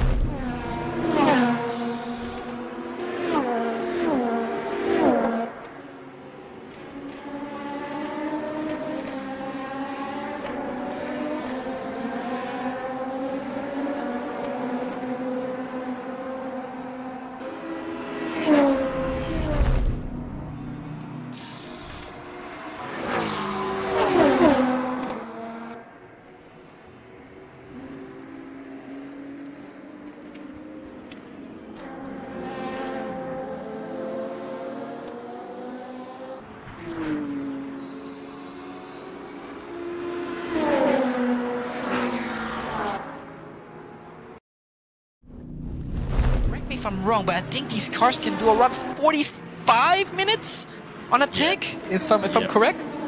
Yep, you're on the money, and something's happened. Oh my goodness gracious, what has happened there? As we're coming through a GT3 car, I'm not too sure, but Layla Bell is absolutely side through, and there's alongside Graham Hill on the exit of Boset Bend, and has gone ahead and looking at the inside of Callan Gibbo, and Gibbo's potentially going to lose 2 positions here. He's lost 2 already. Layla Bell goes through, Graham Hill goes through.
Good evening, everyone. Welcome back to OOR. And boy, have we got a ripper for you this evening. We're, of course, in the Butter district in Germany, in the third most famous German racetrack around the world, the OSCHERSLEBEN. And I am Sean Ghostmuller, and joining me, well, it's the one and only Tim Go. Hello, good sir. How are you this evening? I'm good, Sean. I'm excited. I do not know this track at all. I've just looked at the track map literally 2 minutes ago. That's the preparation I've got for this race, but doing this iRacing series, this should be some exciting racing. These boys and girls have really shown up when it comes to hard but fair racing, so let's hope we get another good one here at OSCHERSLEBEN. Yeah, it should be a lot of fun. Of course, you are watching the Thermaltake iRacing GT3 series, and we are live for another 45-minute race this evening, and should be an absolute rip snore. Maybe it looks a little bit cloudy, a little bit overcast. Fantastic little racetrack, this one. 3.69 kilometres, permanent racetrack. Opened in 1997. Hosts a lot of sort of the local German motorsport events like DTM, ATDC, GT Masters, of course. It sits about 30 kilometres southwest of Magdeburg.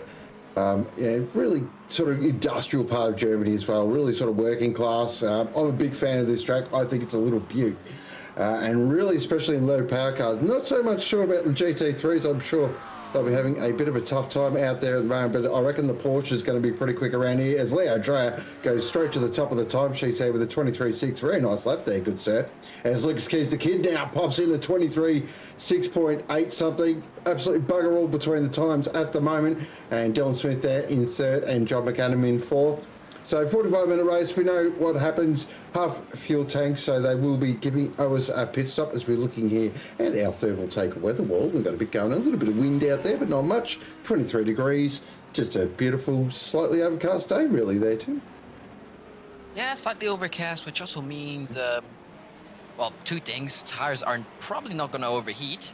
It's only 23 Celsius, but iRacing does track and ambient temp, so it's not like the other titles where really is only track temp, like ACC, for example. You have an ambient temp, but that one doesn't really matter. The one that matters is the track temp, but since it's overcast, I suspect tires should not be overheating, but perhaps also the amount of grip might be a bit lackluster than what these guys may be used to. But we'll see when race starts. So as we're looking at one Mitchell Hobbs there on screen at the moment, as we go around this 3.6 kilometre track, and we'll get a bit of an idea. He heads down towards the Shell S there. As we're looking back here with our current provisional pole sitter Leo Dreyer with a 23.1 currently, and leading the way in the Mosaic McLaren. As he comes through Hotel now, up towards the Hasselroder. Tricky corner, this one. I actually love this corner. When you get it right, it feels awesome. You just got to hook it around, and just as soon as you see that apex, and you just absolutely stand on it, let the camber bring the back end around. And then really got to set yourself up perfectly here into triple quad apex. You probably want to back it down a gear on the third apex and then break it nice straight line, tip it in. Just clip the apex there at the end of triple and then up towards the chicane. Easily the most fun part of the circuit. You absolutely throw it in here, dab at the brakes, get the nose in, and then accelerate hard out, use the whole track and some. Really easy to get a track limits penalty there as well. You've got to be a little bit careful. Now heading towards down towards the Shell S. Dab of the brakes, just tip the nose in, really pull the tape, get the early part of the Shell S right, and then you can accelerate all through the second part of that chicane. And then down into the section and halt curve. Great name. German corner names are the best. I don't care what anyone says. And then that is the finish of the lap, but a really nice track and going to be really precise as well. So it's going to reward someone who's just a little bit smart and has a bit of race craft as well. As John McAdam now jumps to the top of the timesheets with a 22.8. That's a quick lap, by the way. That's the first 22 of this session. I think Chris Taylor did mention in chat. And by the way, why is Chris Taylor in chat? Why is he not out there driving? Perhaps he's trying to do another drive from the back thingy-majig. Not sure, but I'd be really disappointed if I don't see Chris Taylor on track. But he should be out there. I think it's just apparently he's not even there at all. So not sure where Chris Taylor went. He was in our YouTube chat. apparently his video is running, but Oh. he's not out on track. Not...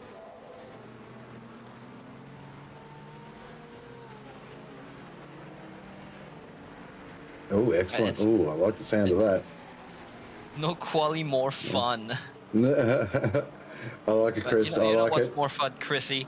It's seeing your beautiful face on stream. That is my fun for the night. So hopefully I'll see you out there in the race, and hopefully you can keep it together after turn 1, and then you should be good to go.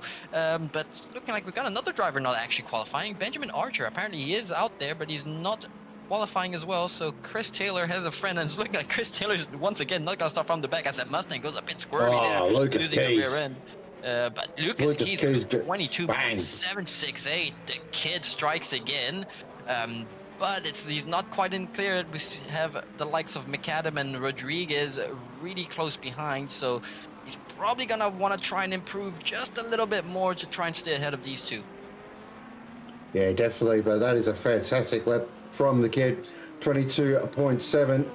Got the Corvette absolutely hooked up. McAdam in second. Rodriguez in third. Struik in fourth. He'll be looking for redemption after last week. Leo Dreyer there in fifth position. A couple of little surprises.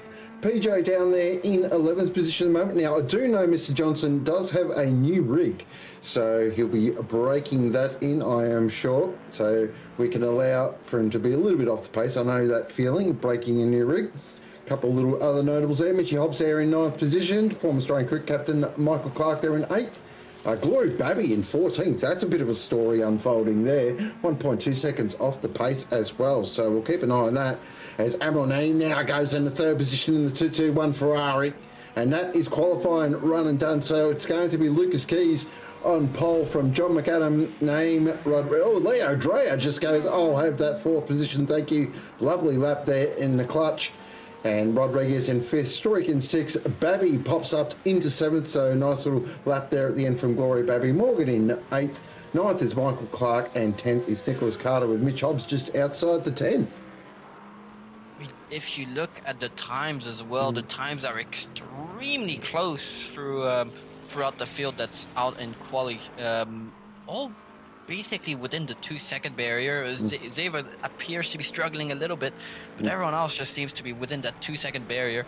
In fact, most of the drivers are under a second from the pole position, so it's extremely competitive out there. And this is what we love about this iRacing series. The field just seems so competitive from top to bottom, which gives us fantastic racing throughout the night.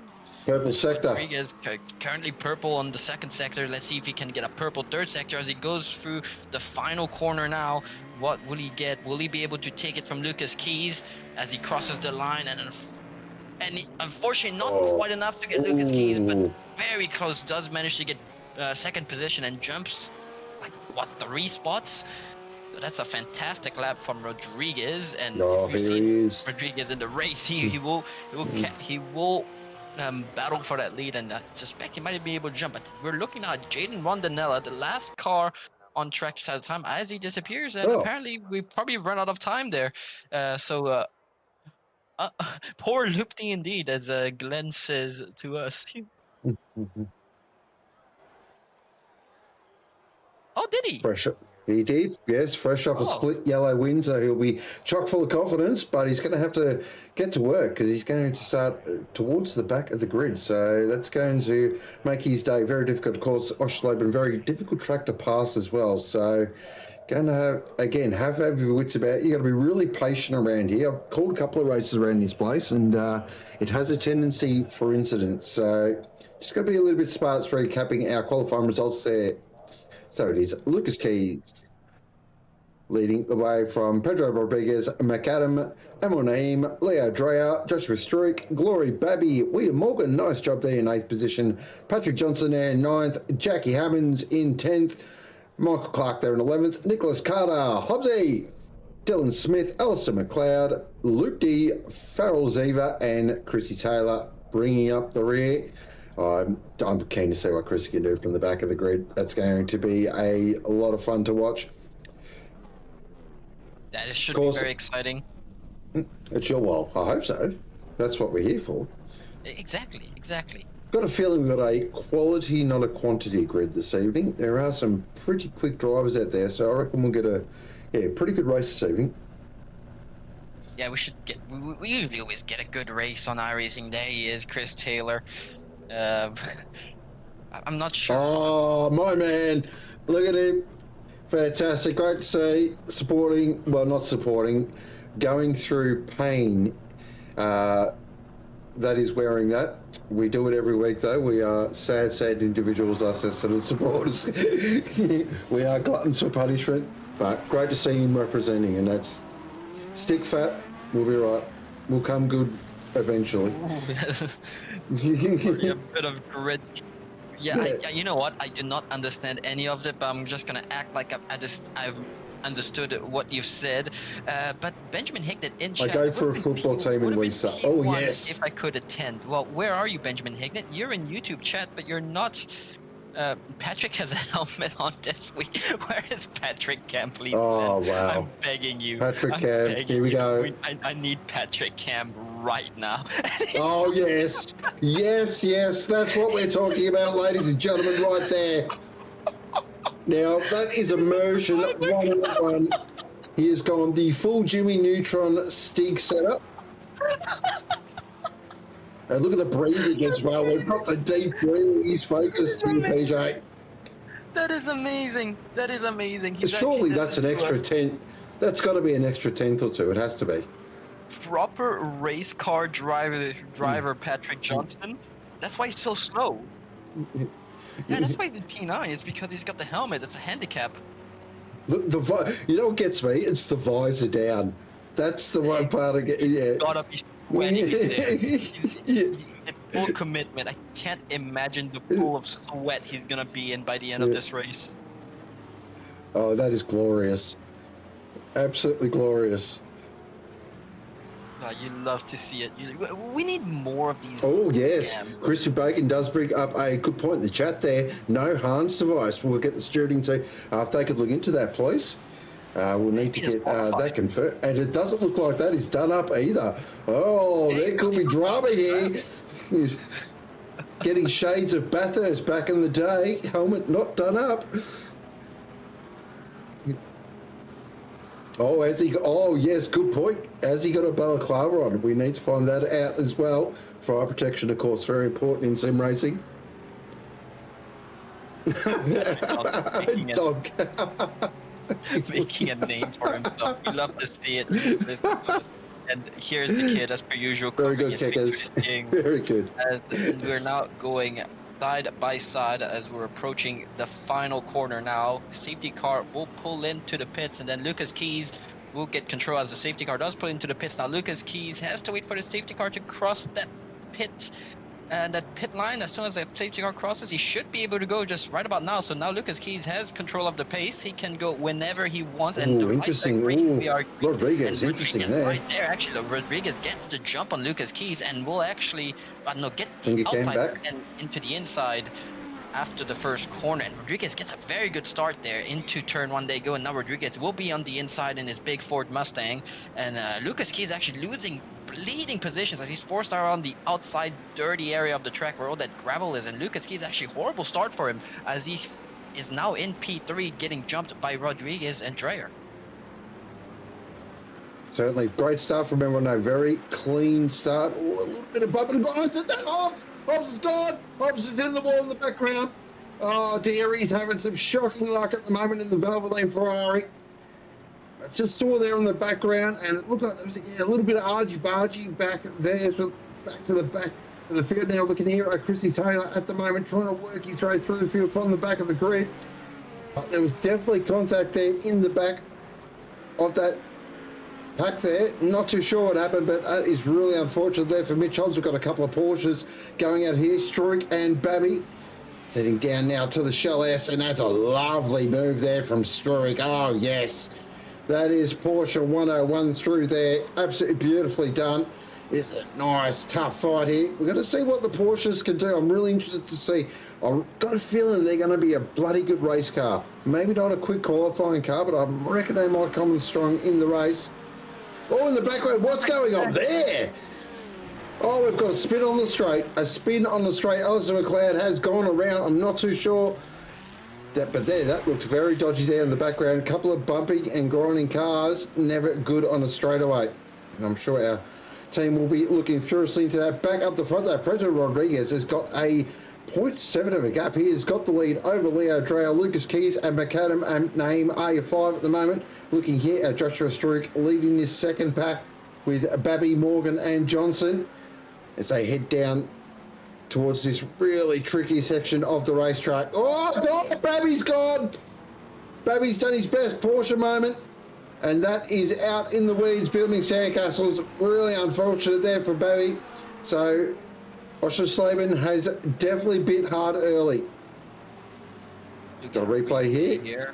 Oh, that McLeod getting a bit of a snappy moment on exit. Oh, so he lost on his own. He lost it on his own. He lost his rear end on exit, and unfortunately did tap that BMW a bit, but BMW seems to have gone away with it. But now we're back with Joshua Struik, and not sure what's happened to Babby. Perhaps tires not quite up to temp yet.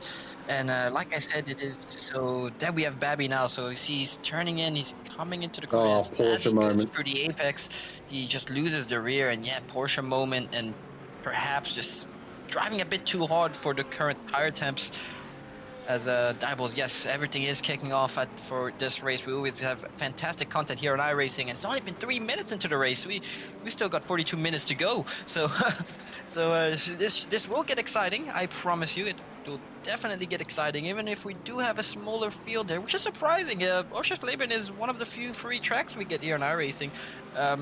But you know, it's sometimes it's real life gets in track. the way.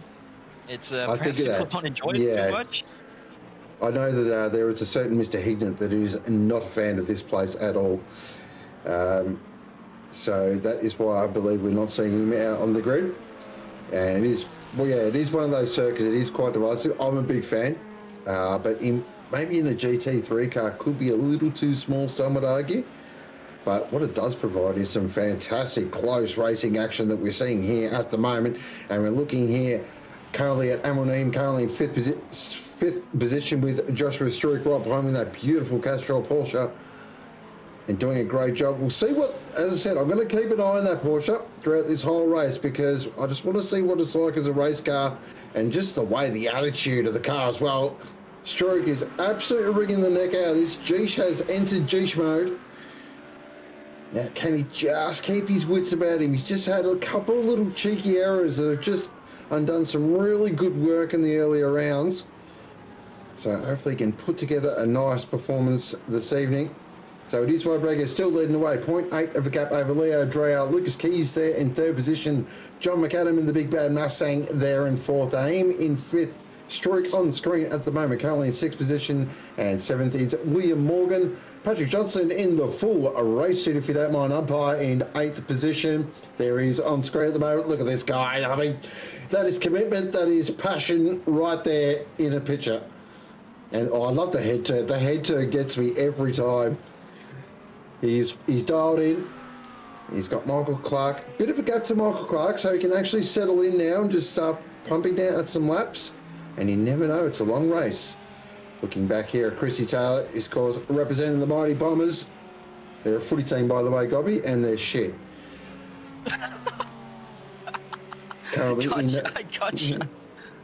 Currently in 13th position at the moment, so he's made up 5 spots, so he's working his way through the field. Yes, he is higher than the Bombers are on the ladder. Thank you for pointing that out, Glenn. I wish I could understand any of this. Of course, Glenn is a Carlton supporter, so he is up and about at the moment.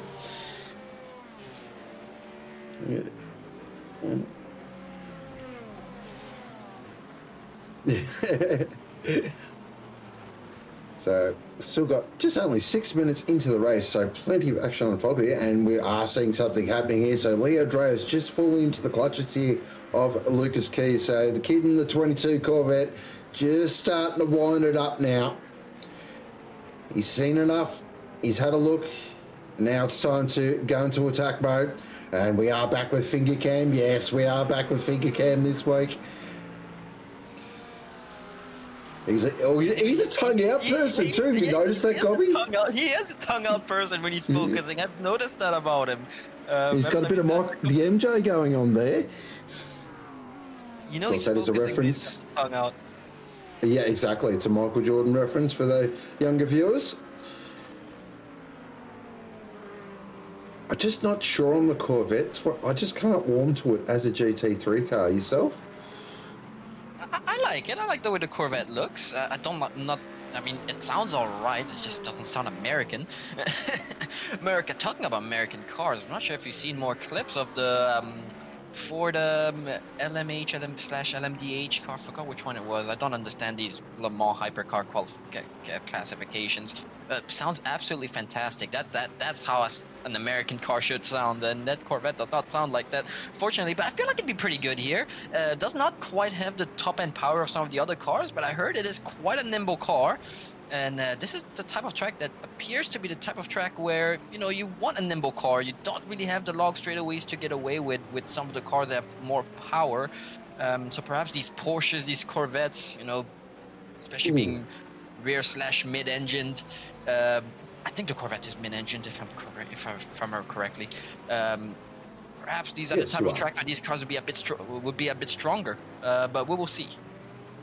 We will see. Looking back here, a bit of a fight here between Rondinella and Babby. Babby, of course, on a bit of a recovery drive after that Porsche moment that he had a few laps ago there. And, of course, Lupti, I think, still riding on a high from his victory earlier on this evening in split yellow. So I think he's just out for a bit of a Sunday drive.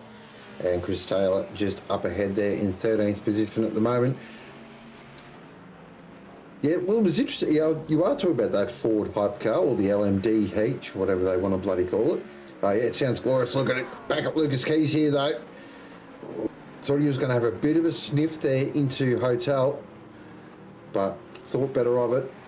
Such a tricky part of the circuit to overtake as well. There's literally nowhere to go there. Maybe in a slower car, in the slower sort of speed, lower gripper cars, you can go around the outside a little bit, but in these GT3s, it is very much a one-line corner. The thing I'm struggling with that car, though, Gobby, is the bloke behind the wheel. Matty Campbell. Yes, seeing Matthew Campbell in anything other than a Porsche. Other than a Porsche, yeah. I'm used to Matty Campbell driving a Porsche, but Matty Campbell in a Ford. Look, it goes very wide there onto the grass. He's still got the tongue out. He's focusing. He wants to catch up to the McLaren up driver. He's probably not too happy with that race start, losing 2 positions. But he's still got 30 minutes, 35 minutes to go. 35 minutes. Well, we've seen the wheel work as well here from great shots as well. So a big thank you to all our drivers for providing these pictures. It really does add a lot to the broadcast. We've just seen the wheel work as well here on Lucas. Huh? Yeah, he is absolutely hustling this thing. So anyone that thinks he's not trying, he is 100% trying here. He's on the mic as well. He'll be, of course, relaying information. He is a working computer, make no mistake about that. The way he analyses races mid-race is, something that is truly a sight to behold when you're lucky enough to hear it. And back here with Chrissy Taylor. Oh, he's going to go for a move up the inside. Is this like an Archie Perkins shot at goals? Are going to go wide. No, it's not. He does it Nate Caddy style instead. Oh, but he's gone wide. Nope, he's done an Archie Perkins. Oh, but he keeps it on the track. He does nail the goal. Well done. Nice work there from Chris Taylor. Great little move. And he's got the lean on. Oh, he's a leaner. It's a bit like me. I'm a bit of a leaner as well. I've been told when I'm going into corners, I just tend to just lean my body in. So good to see I'm not the only one doing that. Oh no, there's difference. You got the head turners. You got the leaners. Then there's the wrist operators, the ones that turn their wrist as well. Oh yeah, see, he's got the shoulder action. Yes. And oh, I love the focus. The focus is fantastic. These are great pictures. Not even smiling. No, he's dialed in. He's dialed in. Even a little bit of a giggle, but no, he's completely focused.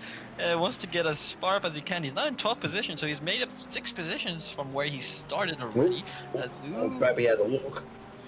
Glory Babby having a look on Jaden Rondinella, but Loopty defending as hard as he can. He wants to race and he wants to race hard. He's not gonna make it easy for Babby. Could have sworn Gobi was more of a bender. Thank you, hamster. Thank you. Appreciate that. Oh, hamster. Fantastic. Anyway, racing action. There we go.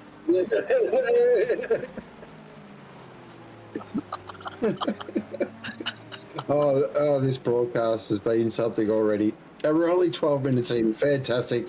Because you are watching the Thermaltake iRacing GT3 Series live from OSCHERSLEBEN in Germany. And in fact, we are a bit of an interesting race this one. We've got a bit Pedro Rodriguez now out to 1.8 second lead. So he's just starting to put his dominance on the field here a little bit. Leo Drea's just going to have to get the foot down and see if he can close that gap down and see if he can make a bit of a race of this. Of course, they will be owing us a pit stop, all these drivers, so just have to keep that in the back of your mind as well.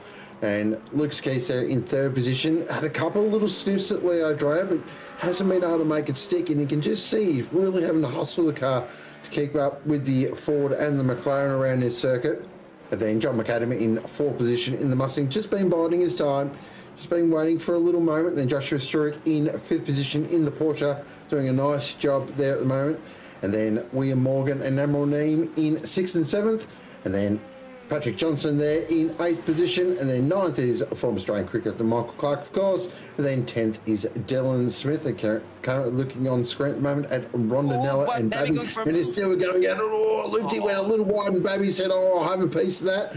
But door gets shut very quickly. He's really pushing now. He really wants to get a move on. He has the pace, and I'm sure it's a bit frustrating to be stuck behind Loopty. And nothing against Loopty. Loopty's driving just fine, except Babby's had the pace. He was up there. He wants to get back up there and fight for these top 5 positions, which he could very easily do normally, but with Jaden Rondinella defending as hard as he can, even if it is 14th spot, even if he knows Babby's quicker over a lap, he's not just going to leave the door open for him. So I'm guessing Babby's feeling a bit of frustration because he knows he can drive quicker, but he's just being held up by Loopty. Well, yeah, I mean, look at the field as well. Another point sort of I think we need to bring up is Chrissy Taylor now up on the inside of this Aston. Oh, look at him. He's fired up.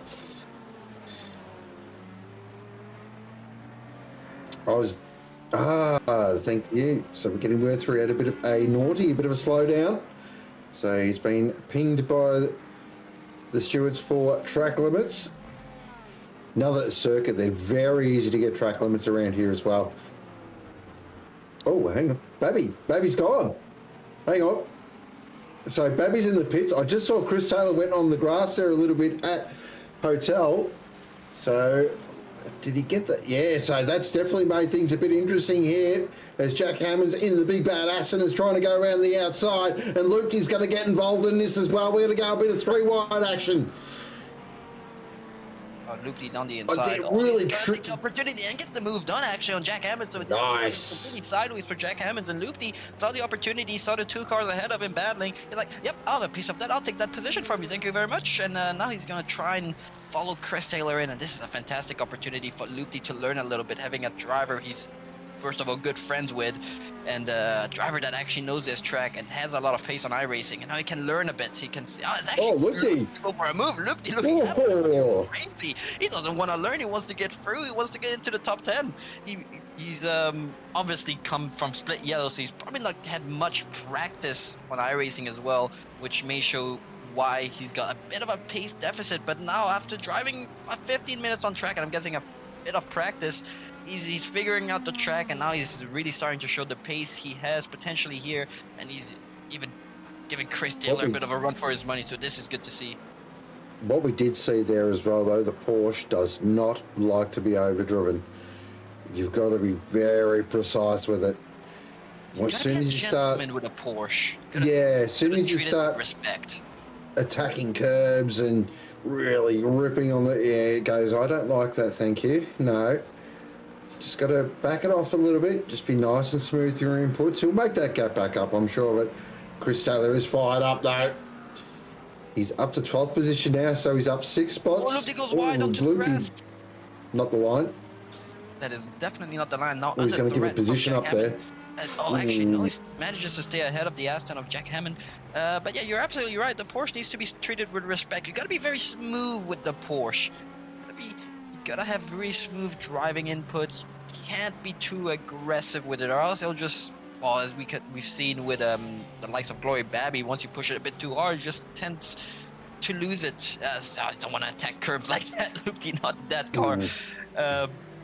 But he's gone away with it so far. But how long that's gonna last, we don't know. And as you see eyeballs in chat, is this a 4-stop race? Yes, it's 50% tank, so they do have to stop. As Octane Online Racing has replied to him for me. Replied to him twice, actually. Good to see. Twitch and YouTube chat are both working. But yeah, you're completely correct, Sean, and I expect you to be correct. You're a bit of a Porsche fanatic yourself. Well, yeah, I mean, you spend enough time on the thing and it's learned to know its foibles, but also it's just the history of the car. We know I could go on about it. Look, speaking of Porsches, is his teammate here, Joshua Struik, in that beautiful car. I am a big fan of that livery on that car. It does just bloody work. Oh, yes, I heard Tim. Wow, chat is just going off this evening. I tell you what, they're in good form, chat.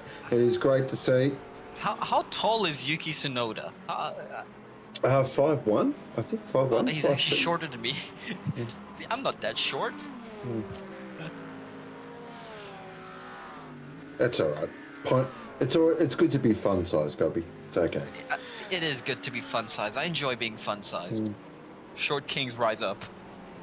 Exactly.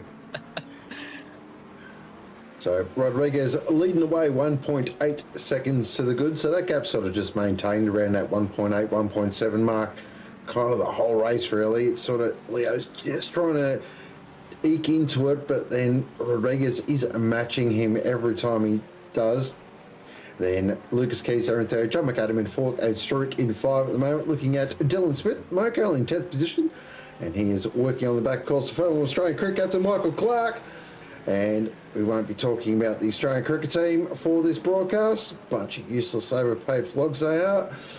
And yeah, are worse than Essendon. Yeah, you're right, exactly. And good battle this one, actually. Good to see. This is now a real sort of snapshot of 2 very different GT3 cars and their strengths and weaknesses here. So I expect the Porsche on corner exit to be an absolute weapon, but as soon as there's a little thing called a straight, I expect the big bad Mustang to get to work. And this is a great shot down on the bumper.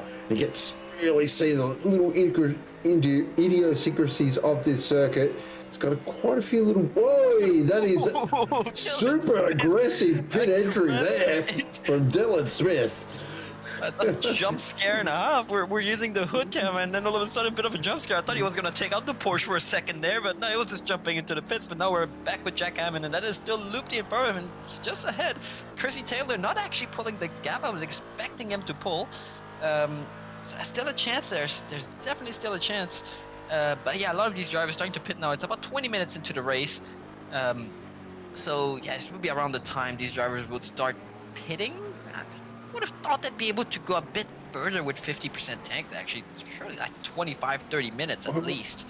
I think that was a bit of a strategic call there from Dylan Smith. I reckon he saw some traffic ahead and thought, you know what, I'm going to get out of here, get my stop done, get out in some clean air, and just see if I can set some Hollywood numbers and do a little bit of an undercut.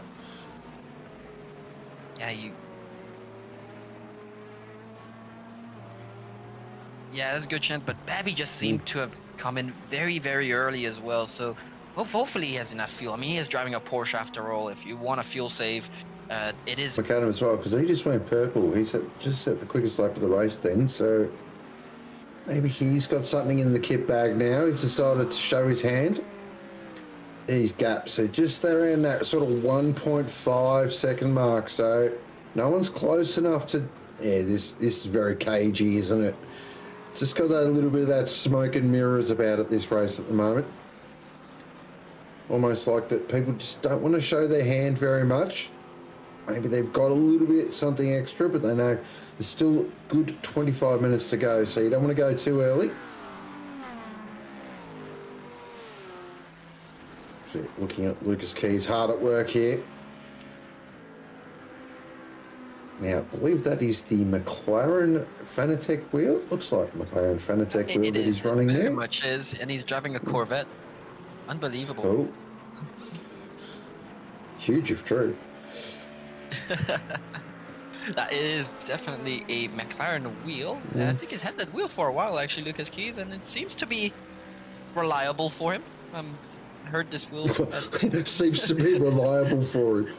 Legit one of the top 3 quickest drivers in OR, but it seems to be alright. You know, it's doing the job. That was an odd job, yes?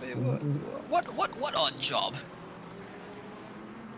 No, odd job was in Goldfinger.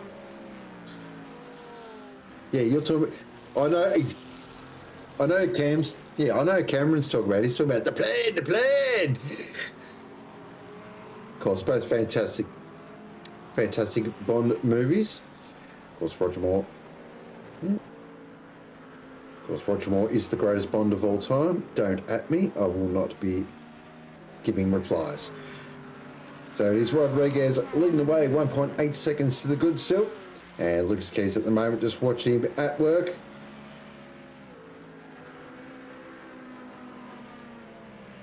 Tell you what though, it just looks like he's just being a little bit smoother here than Leo Drao on that lap. I was just looking at both cars quite closely then, just seeing the attitude, and it just looks like Lucas is just driving a little bit neater, not using as much curb and being as aggressive with it.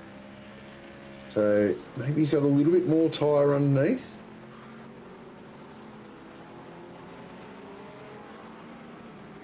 I mean, look at him. He's still full focus mode. He's still trying to catch up. Yes. If you look closely behind, that is John McAdam, just ever so slightly closing the door onto Lucas Keys. So he's gonna have to think about something before that Mustang shows up behind him. Because once that Mustang is side by side, it's very hard to get rid of him, especially with the drivers that we have on the grid today.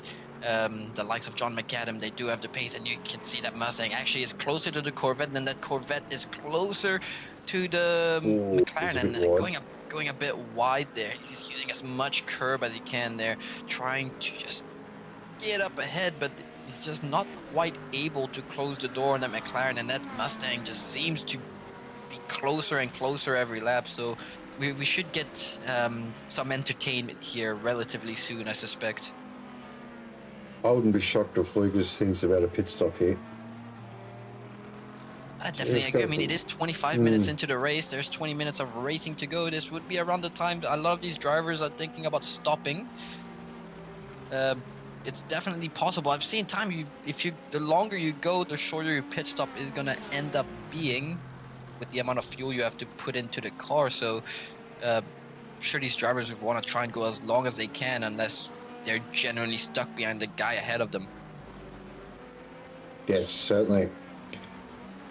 So, big welcome to it, ladies and gentlemen. I hope you are enjoying watching the Thermaltake iRacing GT3 Series live from Oschersleben.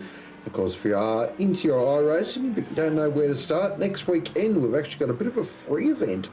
So it's all free content that will be used on iRacing. So it's going to be the, the M2, that's right, around one of my absolute favourite circuits, Alton Park. And that'll be Saturday, 29th of August, 8 p.m. Australian Eastern Standard Time. I'll be jumping in the BMW M2. I'm thinking about even streaming it as well for a bit of a laugh, so it should be a lot of fun. So keen to get involved. Of course, all free content on iRacing as well. The track and the car are available with the base game. You just have to pay your subscription price. So be good for beginners as well to jump in and learn the little sort of idiosyncrasies that iRacing has, and it'll be fully supported, of course, by OR, and there'll be plenty of help as well. Of course, Chris Taylor's great with that. So is Mitchy Hobbs, and I am missing someone, of course. Oh, how could I miss Mr. Joshua Holmes? Of course, Mr. Samwise Holmes, who is a legend. He runs the 24, and yeah, it should be a lot of fun. So get involved, jump in our Discord, and yeah, let's get as many cars on the grid as possible and have some fun around Alton Park. Actually, I had to go the other day. Oh, and Jack Hammond goes into the pits now. One of the Astons. I had it go the other day, the M2 around Alton Park, and I'll tell you what, it's good fun. Yeah, it's a fun little car, the M2. It's nimble little thing. Not the quickest thing, but it's very nimble. Does have a weird gearbox though. It does have a very, very odd gearbox. The gear seems very long. The bottom gears are very short. The top gears are very long. I'm going through the hairpin in fourth gear sometimes. I go, what the hell's going on here? Like, as Cam says, chicane's surely optional in the M2s. No chicane, so I run the Alton Park no chicane layout as well, which I don't know how I feel about that. I'm not too. Chicane's always the real technical part of the circuit, but it's a lot of fun, especially coming down the Nickelbrook. I'm giving you the hot tip. Definitely. So that will be next Saturday evening. Currently, we have got, what we got? Just a tick over 15 minutes left in this one, and it is still Rodriguez leading the way. That gap's just coming down a little bit now. It's down to 1.5. Lucas Keys, though, is definitely starting to close up to the back of Leo Dreo again. And just having a look here, John McAdams definitely coming along for the ride. I just think Struik is struggling a little bit maybe to hold on to these front four at the moment. He's certainly driving the wheels off that Porsche, and then William Morgan there in sixth position.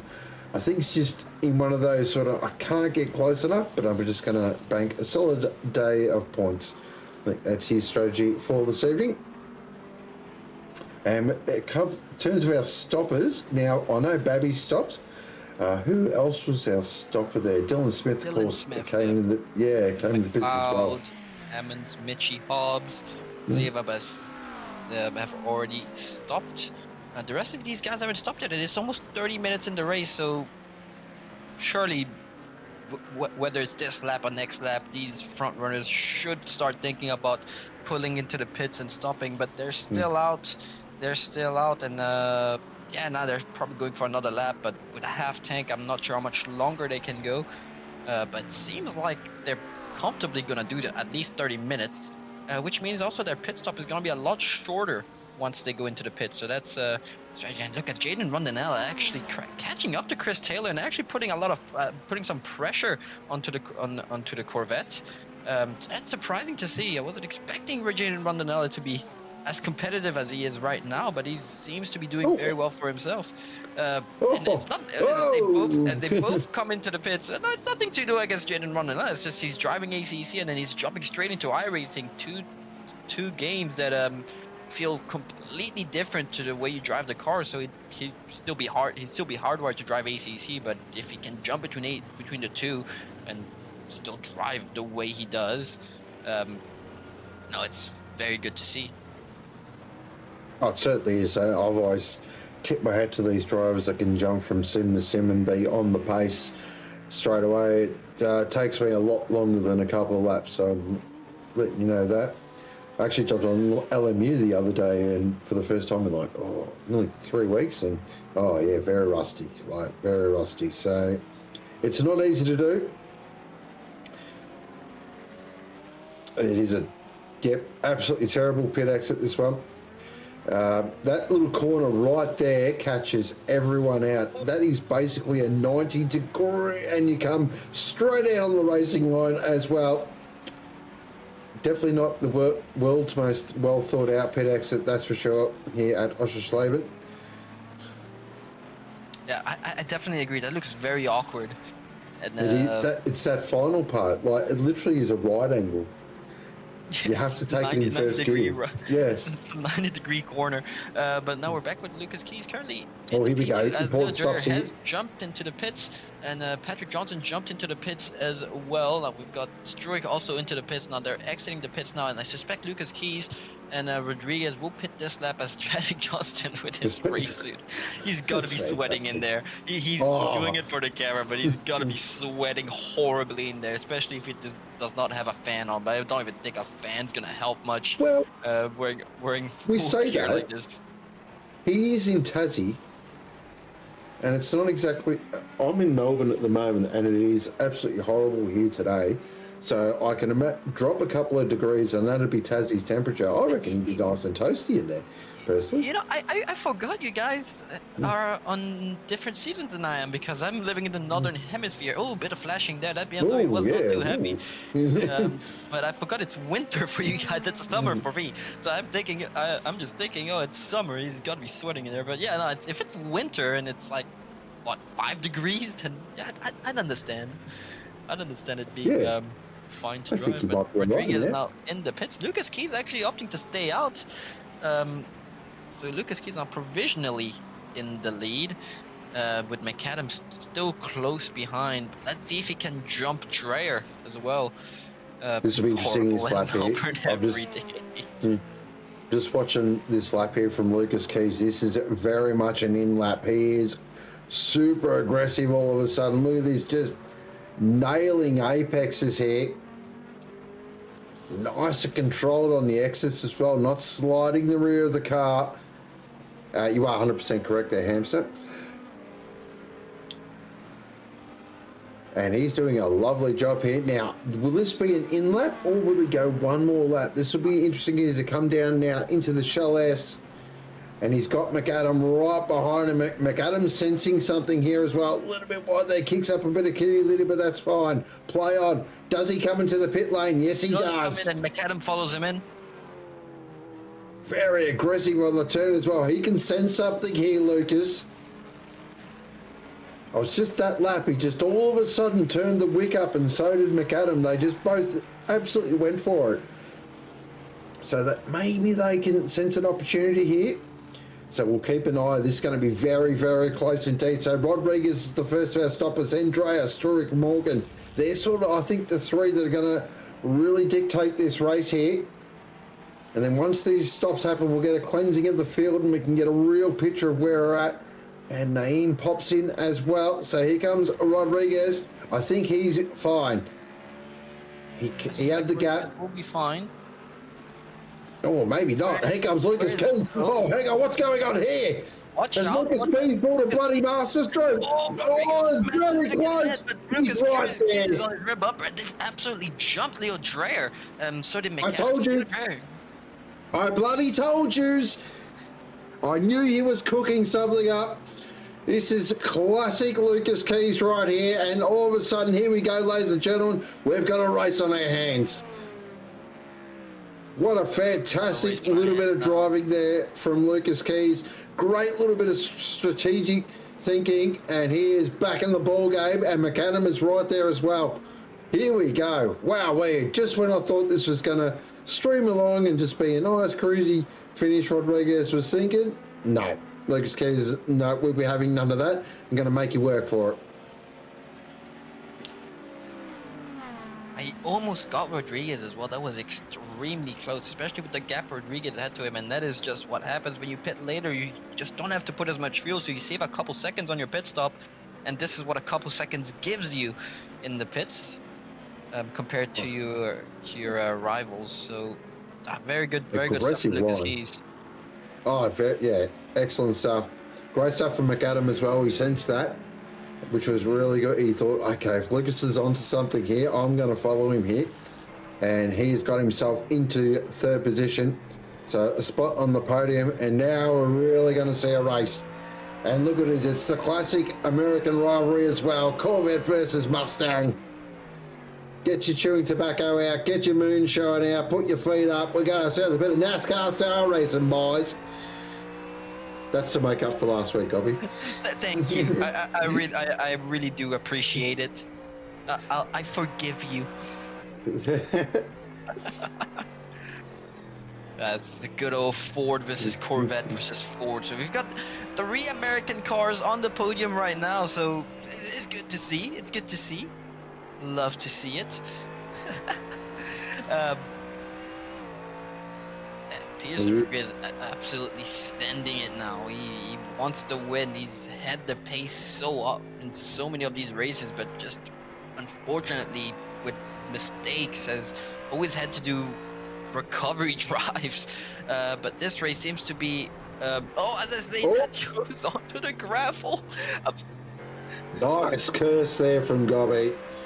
I did not mean to, but he's driving good. He's driving good, Rodriguez. He's always at the pace. I always believe he had the pace. I've seen the way he drove in the last couple of races, fighting back through the field. He's always at the pace, but this looks like the one that's going to give him a break, but he still has to hold off the kid, and we both know how the kid drives. So it's not going to be easy for him. He's definitely not going to be easy. I'll tell you what, I was just thinking as well, these two better not get too cute, because McAdam is right there, ready to pounce if anything goes awry as well. And again, they'll have to keep one eye on the rearview mirror because Leo Dreyer is chomping time. So this fight is not over with yet. Again, it's only we've seen, it just takes that one little mistake around this circuit. Just run a little bit wide, or, you know, just abuse track limits a little bit too much, get a bit of a slowdown, and everything can turn on its head. But at the moment, it is just holding station. So Rodriguez leading the way, 0.9 to the good from Lucas Keys. John McAdam there in third, Leo Dreyer in fourth, fifth is Joshua Strick, okay, my man Jeesh. William Morgan in sixth, Naeem there in seventh, PJ there in eighth in his full race suit. Ninth is Dylan Smith, Nicholas Carter there in 10th position, former Australian cricket captain Michael Clark in 11th, Glory Babby in 12th, McLeod there in 13th, Chrissy Taylor, who's providing bomber cam this evening in 14th position, Rondinella there in 15th, then Jack Hammonds, Mitchie Hobbs and Zerva round out our field. And it looks like Chrissy Taylor's got no one around him as well, so he can put the feet up, put the arm out the window, and here is PJ, full commitment to the cause here. I just saw a big deep breath there. That I think maybe it's starting to hurt a little bit, Gobby. What do you reckon? I suspected it started to hurt. I really do suspect that it's starting to hurt, especially with the there's another one. And it's a tinted visor as well. Yeah. So I'm not sure if that helps a lot with visibility when you're stim racing. Unless there's something he isn't telling us. Unless he's got some kind of a cooling system on to his suit. But that is commitment. In fact, I'm going to give it my driver of the day just due to the commitment of driving on a full race suit. These racing leathers, they're meant to be fireproof as well, so they're not exactly the most ventilated things in the world, if that's the correct way to put it.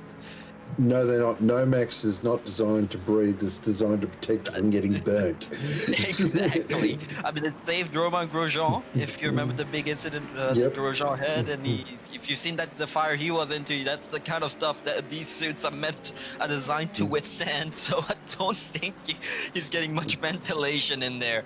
Like I said, I suspect he might be in a bit of a pool of sweat right now. But Lucas Keys and John McAdam, now John McAdam really on the rear bumper of the Corvette. And it's not making it easy for Lucas, especially Lucas trying to get through Rodriguez. And we've seen these drivers sometimes when they go on the attack, they end up getting attacked on by the next driver behind and end up losing a couple positions from it, as we've seen with the likes of Jaden Rondinella and Jack Hammond. Hammond tried to attack Chris Taylor, and Rondinella saw the opportunity for a move and took it immediately. But now it's looking like McAdam is looking for a move on Lucas Keys.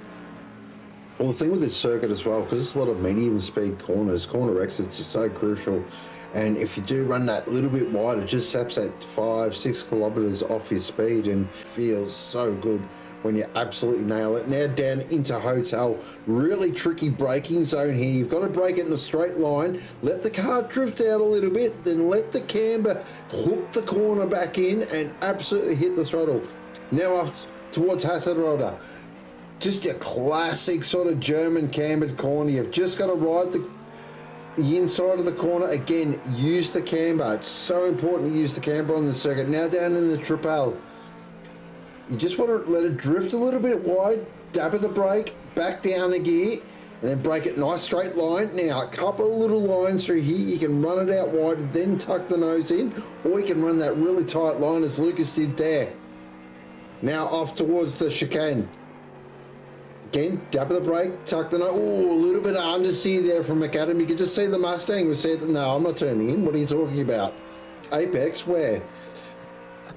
And you can just see the time you lose there. So it's really critical to know your exits at this circuit. It is just a real momentum circuit as well. Very much a flow track. You've got to get into a flow to just get the lap time out of it. But I tell you what, Rodriguez, I thought he was getting away there earlier on, but Lucas Keys is, oh, that's not going to help though. Just caught a little bit of the kitty litter there. That's going to compromise his straight line speed down this relatively short straight. And then back, and that is a circuit around Oschersleben. Great little try. Oh, Lucas Keys just backs it in, motocross style. And McAdam goes. Oh, but Lucas Keys will get the inside in the next corner. Can he hold on? And oh, he does manage to just hold on and forces McAdam to have to take the outside there. Oh, that's very lucky for Lucas Keys, and that is a very rare mistake from the kid. And I suspect he might be feeling the pressure from the big Mustang behind him. But especially with only 2 minutes of racing to go, he only has to hold off for another couple of laps, and then he'll be in the clear.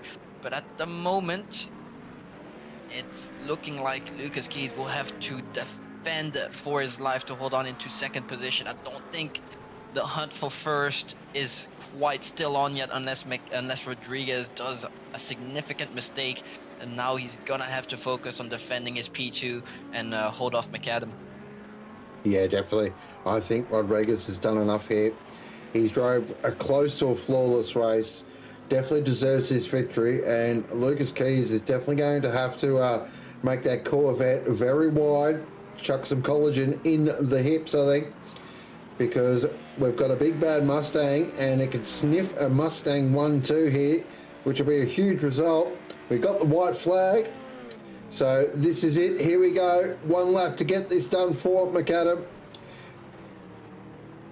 Now, if my memory serves me correct, Lucas Keys will probably drive the best lap of his life right here. This will be his best lap he's done on this track. You watch this. He normally doesn't make the same mistake twice. He very, very rarely does. But McAdam, I'll tell you what, McAdam is not going to die wondering here. He is going to throw absolutely everything at this.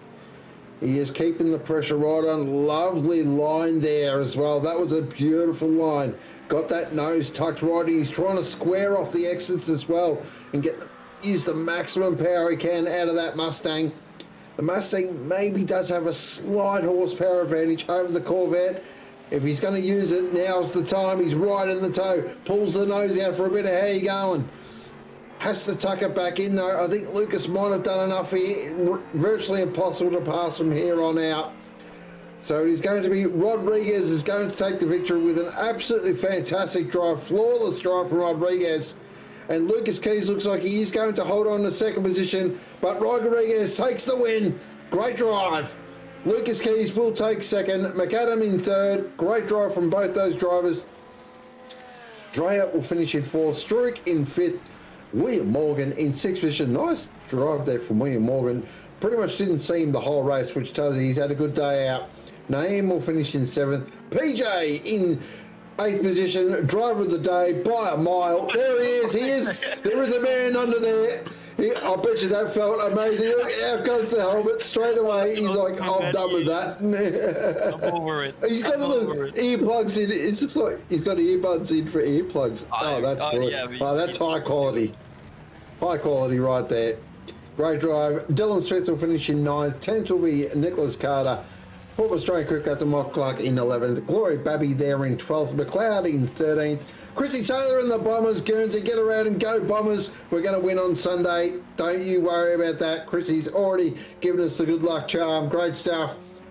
And then Rondinella in 15th, Hammonds in 16th, Mitchie Hobbs with a race to forget, unfortunately, there in 17th, and Ziva in 18th with Benjamin Archer, unfortunately, not finishing.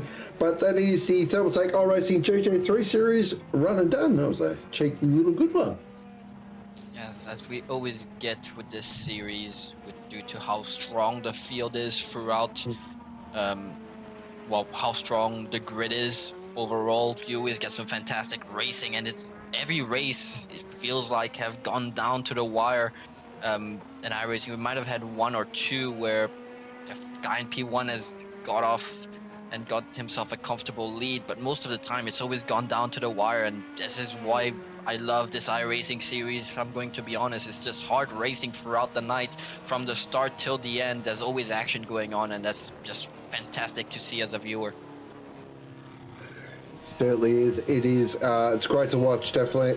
And of course, racing action doesn't stop here at OOR as we're waiting for everything to tick across. Oh, look at Page A. He looks absolutely roasted in that thing. That is a man that has done full commitment to the cause. Love to see it. And he's trying not to look at the camera as well. I saw that.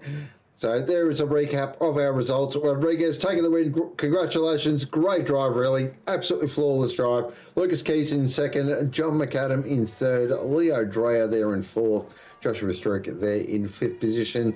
A couple of notables. Patrick Johnson, of course, driver of the day for the full commitment to the cause. And I will say as well, another really good drive there. William Morgan, really impressive. Really impressed with his drive as well. Thought he put together a really nice race there. Of course, next week we are off to Virginia, the full course. So finish off the season at VIR. That'll be a lot of fun. Of course, tomorrow evening we will have the WEC in LMU. That'll be a lot of fun. I believe they're at Silverstone, if I'm not mistaken.